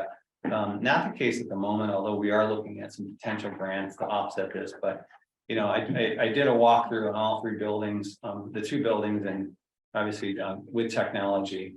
And it was just really good to spend some time with the lead custodian and the principal, Randy and Melissa, and looking at these things head on. And certainly the playground replacement at Morris is something we want to focus Is on. both playgrounds there or just the one back? Excuse me. Both playgrounds or just one? I think it's just the one. I think it's Not cheap. It's really important when the playground replacement takes place that somebody have the drainage map Okay. for the school, because the drainage comes from the building, goes under. Okay. So, All right. just, So we don't want to dig a drainage pipe up. I don't think you want to destroy some of the pipes. I see that. Well, dig for you. And the last thing is you all did, the library is gorgeous. Got great space, great air, great ceiling height, great light, new blinds, new carpeting, and probably need some upgrade in furniture. So that is in the line item for more this coming year. That tallies at 215. Middle and high school, we got a variety thing, LED lighting again. We'd like to do some carpeting. You heard that mentioned today. The library is a gathering space, and well, I'm quite intrigued by what Oren said today about the possibility of small learning spaces. That tends to be really the way that contemporary educational buildings are being built now, right? They're being built with flexible spaces, breakout spaces, small learning spaces. So anyways, interesting. But we do want to do some carpeting, because we really do believe that that's a community resource. It's kind of the first face of the district to some degree. And so we want it to really reflect positively on the community. Roof repairs ongoing. We've been battling this thing over the gym. One of the things that Melissa did at Central Berkshire, she was sharing this, they did 3 sections of the roof. So they're taking mini bites, because when you go to do this full roof, it's going to cost you $1 million. And you all know that that's what roofing goes for. And that probably is going to be better situated either as a larger reno and a reconstruction project, or as a specific MSBA program. So they've done programs in the past, obviously, where they invest in heating systems, HVAC systems, roofing systems. And so just something to think about. We put 33,000 in to basically take care of some trouble spots that we're concerned about. And then you heard Randy at the last meeting talk about the CAD computers, doing an upgrade to the CAD lab, which we think is an excellent resource for the middle and high school. So that's High School 111. And then the next thing, the third slide is just on district-wide tech. You heard at the last presentation, I asked Melissa to put this on the list, just so you understood that we're purchasing some things on grants, and in this particular case, we're purchasing the Chromebook renewals on E-rate. And our E-rate is bigger than that, right? So we'll be looking at other ways to backfill some potential other costs. We're more in the high 70s, is that right, Melissa? An E-rate we're anticipating? 60% Yeah. is what we get, and we're anticipating the funding already approved right now is 98, but that includes some other besides just the Chromebooks. So, again, there may be some ways in which we can invest that money very strategically around tech related expenditures. And then these two particular things were items that Randy had presented at the last meeting around racks, fiber install, and the pre-array survey. And then looking ahead, I didn't put everything down, but just wanted you to just be aware of some things. Obviously Morris is in excellent shape. Love your head custodians. They're excellent. They do a really good job. They take it very personally. The care of those buildings, and I think that's not only are the physical assets, resources, but sometimes the people who maintain them are too. So we appreciate them. So obviously the roof on Morris will probably be, repairs, are going to start at probably 30,000-40,000, and we'll go upwards until full replacement 800,000, and then windows that will need to be replaced over time. Again, you decide to take that in full bites or big chunks. The middle and high school, you kind of know what the deal is here. The roof again, I mentioned, don't need to talk about it again. The parking lot upgrade is another thing that you've all experienced that has been, I think the first week I was on the job, I got some plans sent to me. I guess it was catch a new guy while he's here. And can we get the parking lot repaved and restriped and reworked and traffic reconfigured? And I think Jeremiah, 3 weeks ago, you already bent my ear on this a couple times, right? And you always invite me over exactly at 2:30, I noticed. Is that strategic? It's just an opportunity. That's all we do, but. You have sort of an exterior brick caulking piece that will also play into a bigger project. And then obviously, Bob and I will be working. We've already opened the MSD portal. We've got the new SOI in draft form. We'll get that put together and obviously filed, and hopefully there will potentially be a partnership with them at some point. Then in district technology, continuing to think about devices, renewal on E-rate, that is if the district decides to continue with a 1-to-1. And then obviously ongoing upgrades to things like switches and a relatively integrated phone system. There's a lot of hotspots. It's so interesting to be in 3 different districts and have the same issues that come up everywhere. It's the heat controls, it's the backup boiler, it's the PA system in the gym that doesn't work. It's the same stuff everywhere. It seems to fail. But phone systems are something that we definitely have to make sure we have and take care of. So I think that's it. Pretty quick list, but really again, I think the focus, if you were going to study anything, please study the spreadsheet, because I think this is really where the data is. People may have particular questions about items on here, how we paid for them, and I'm happy to entertain that tonight, or we can entertain that when we go to deliberation on the 27th. Thank you. My guess is it might be better served to push that off. I mean, Senate Day has a burning question right now, fine, but I just want to make one comment pursuant to the deliberations next time, which is, and it's came up a little bit last year, but I worry that we don't have a strategy for how we're approaching the NDSA process long-term. I know we have a very good strategy for trying to secure it in a given year, but I'm very concerned about us being in a position that districts find themselves in and just year after year, not knowing whether to invest or not, and waiting and hoping, and a decade goes by. And I think we need to have a very intentional plan of how long we're gonna wait, when we're gonna start making significant investments anyway. I hope we can discuss that in a couple of weeks. Yeah, just on that note, you know, the MSBA form had a place on it. If you're resubmitting it here and all the information will transfer from that position, that was good. We're still gonna go in and make some edits, but that was saved an enormous amount of time. That was kind of cut and paste, cut and paste, cut and paste. And in one click of the button. Whoa. But you're right, we have to figure out like what should we be doing now to keep the building operational, because we don't know when our numbers gonna come up. And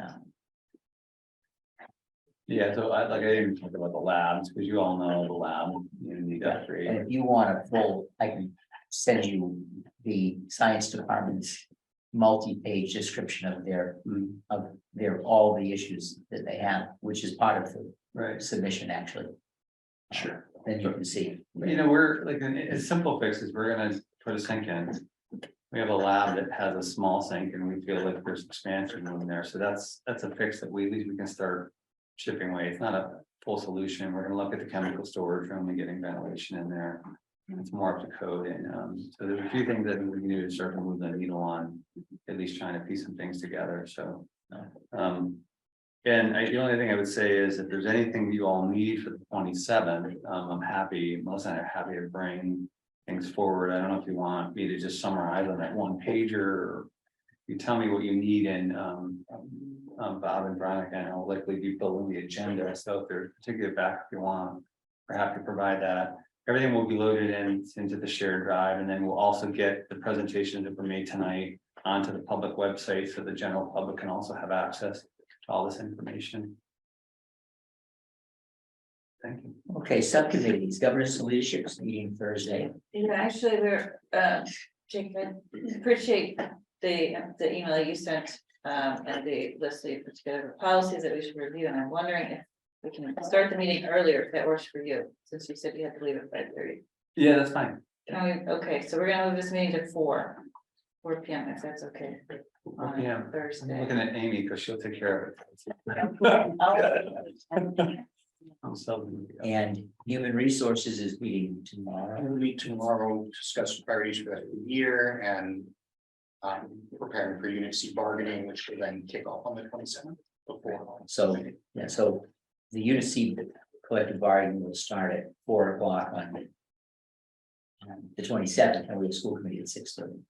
So. Yeah, and that, I think that. And I would be here physically, not remotely. I'm gonna stay that night and leave the morning.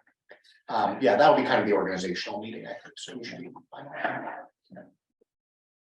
Teaching, learning, and culture. So, yeah, we're meeting, I apologize, I kind of messed people up. So did you see my email about I did, Wednesday? I can't get there that early, but I can. Okay. As soon as you can. Close to 5, yeah, but go ahead and start now. So you mean this week? We're meeting Wednesday. Okay. And so we had talked about meeting Thursday, so I guess we didn't realize that we wouldn't have been able to do that because you've got government.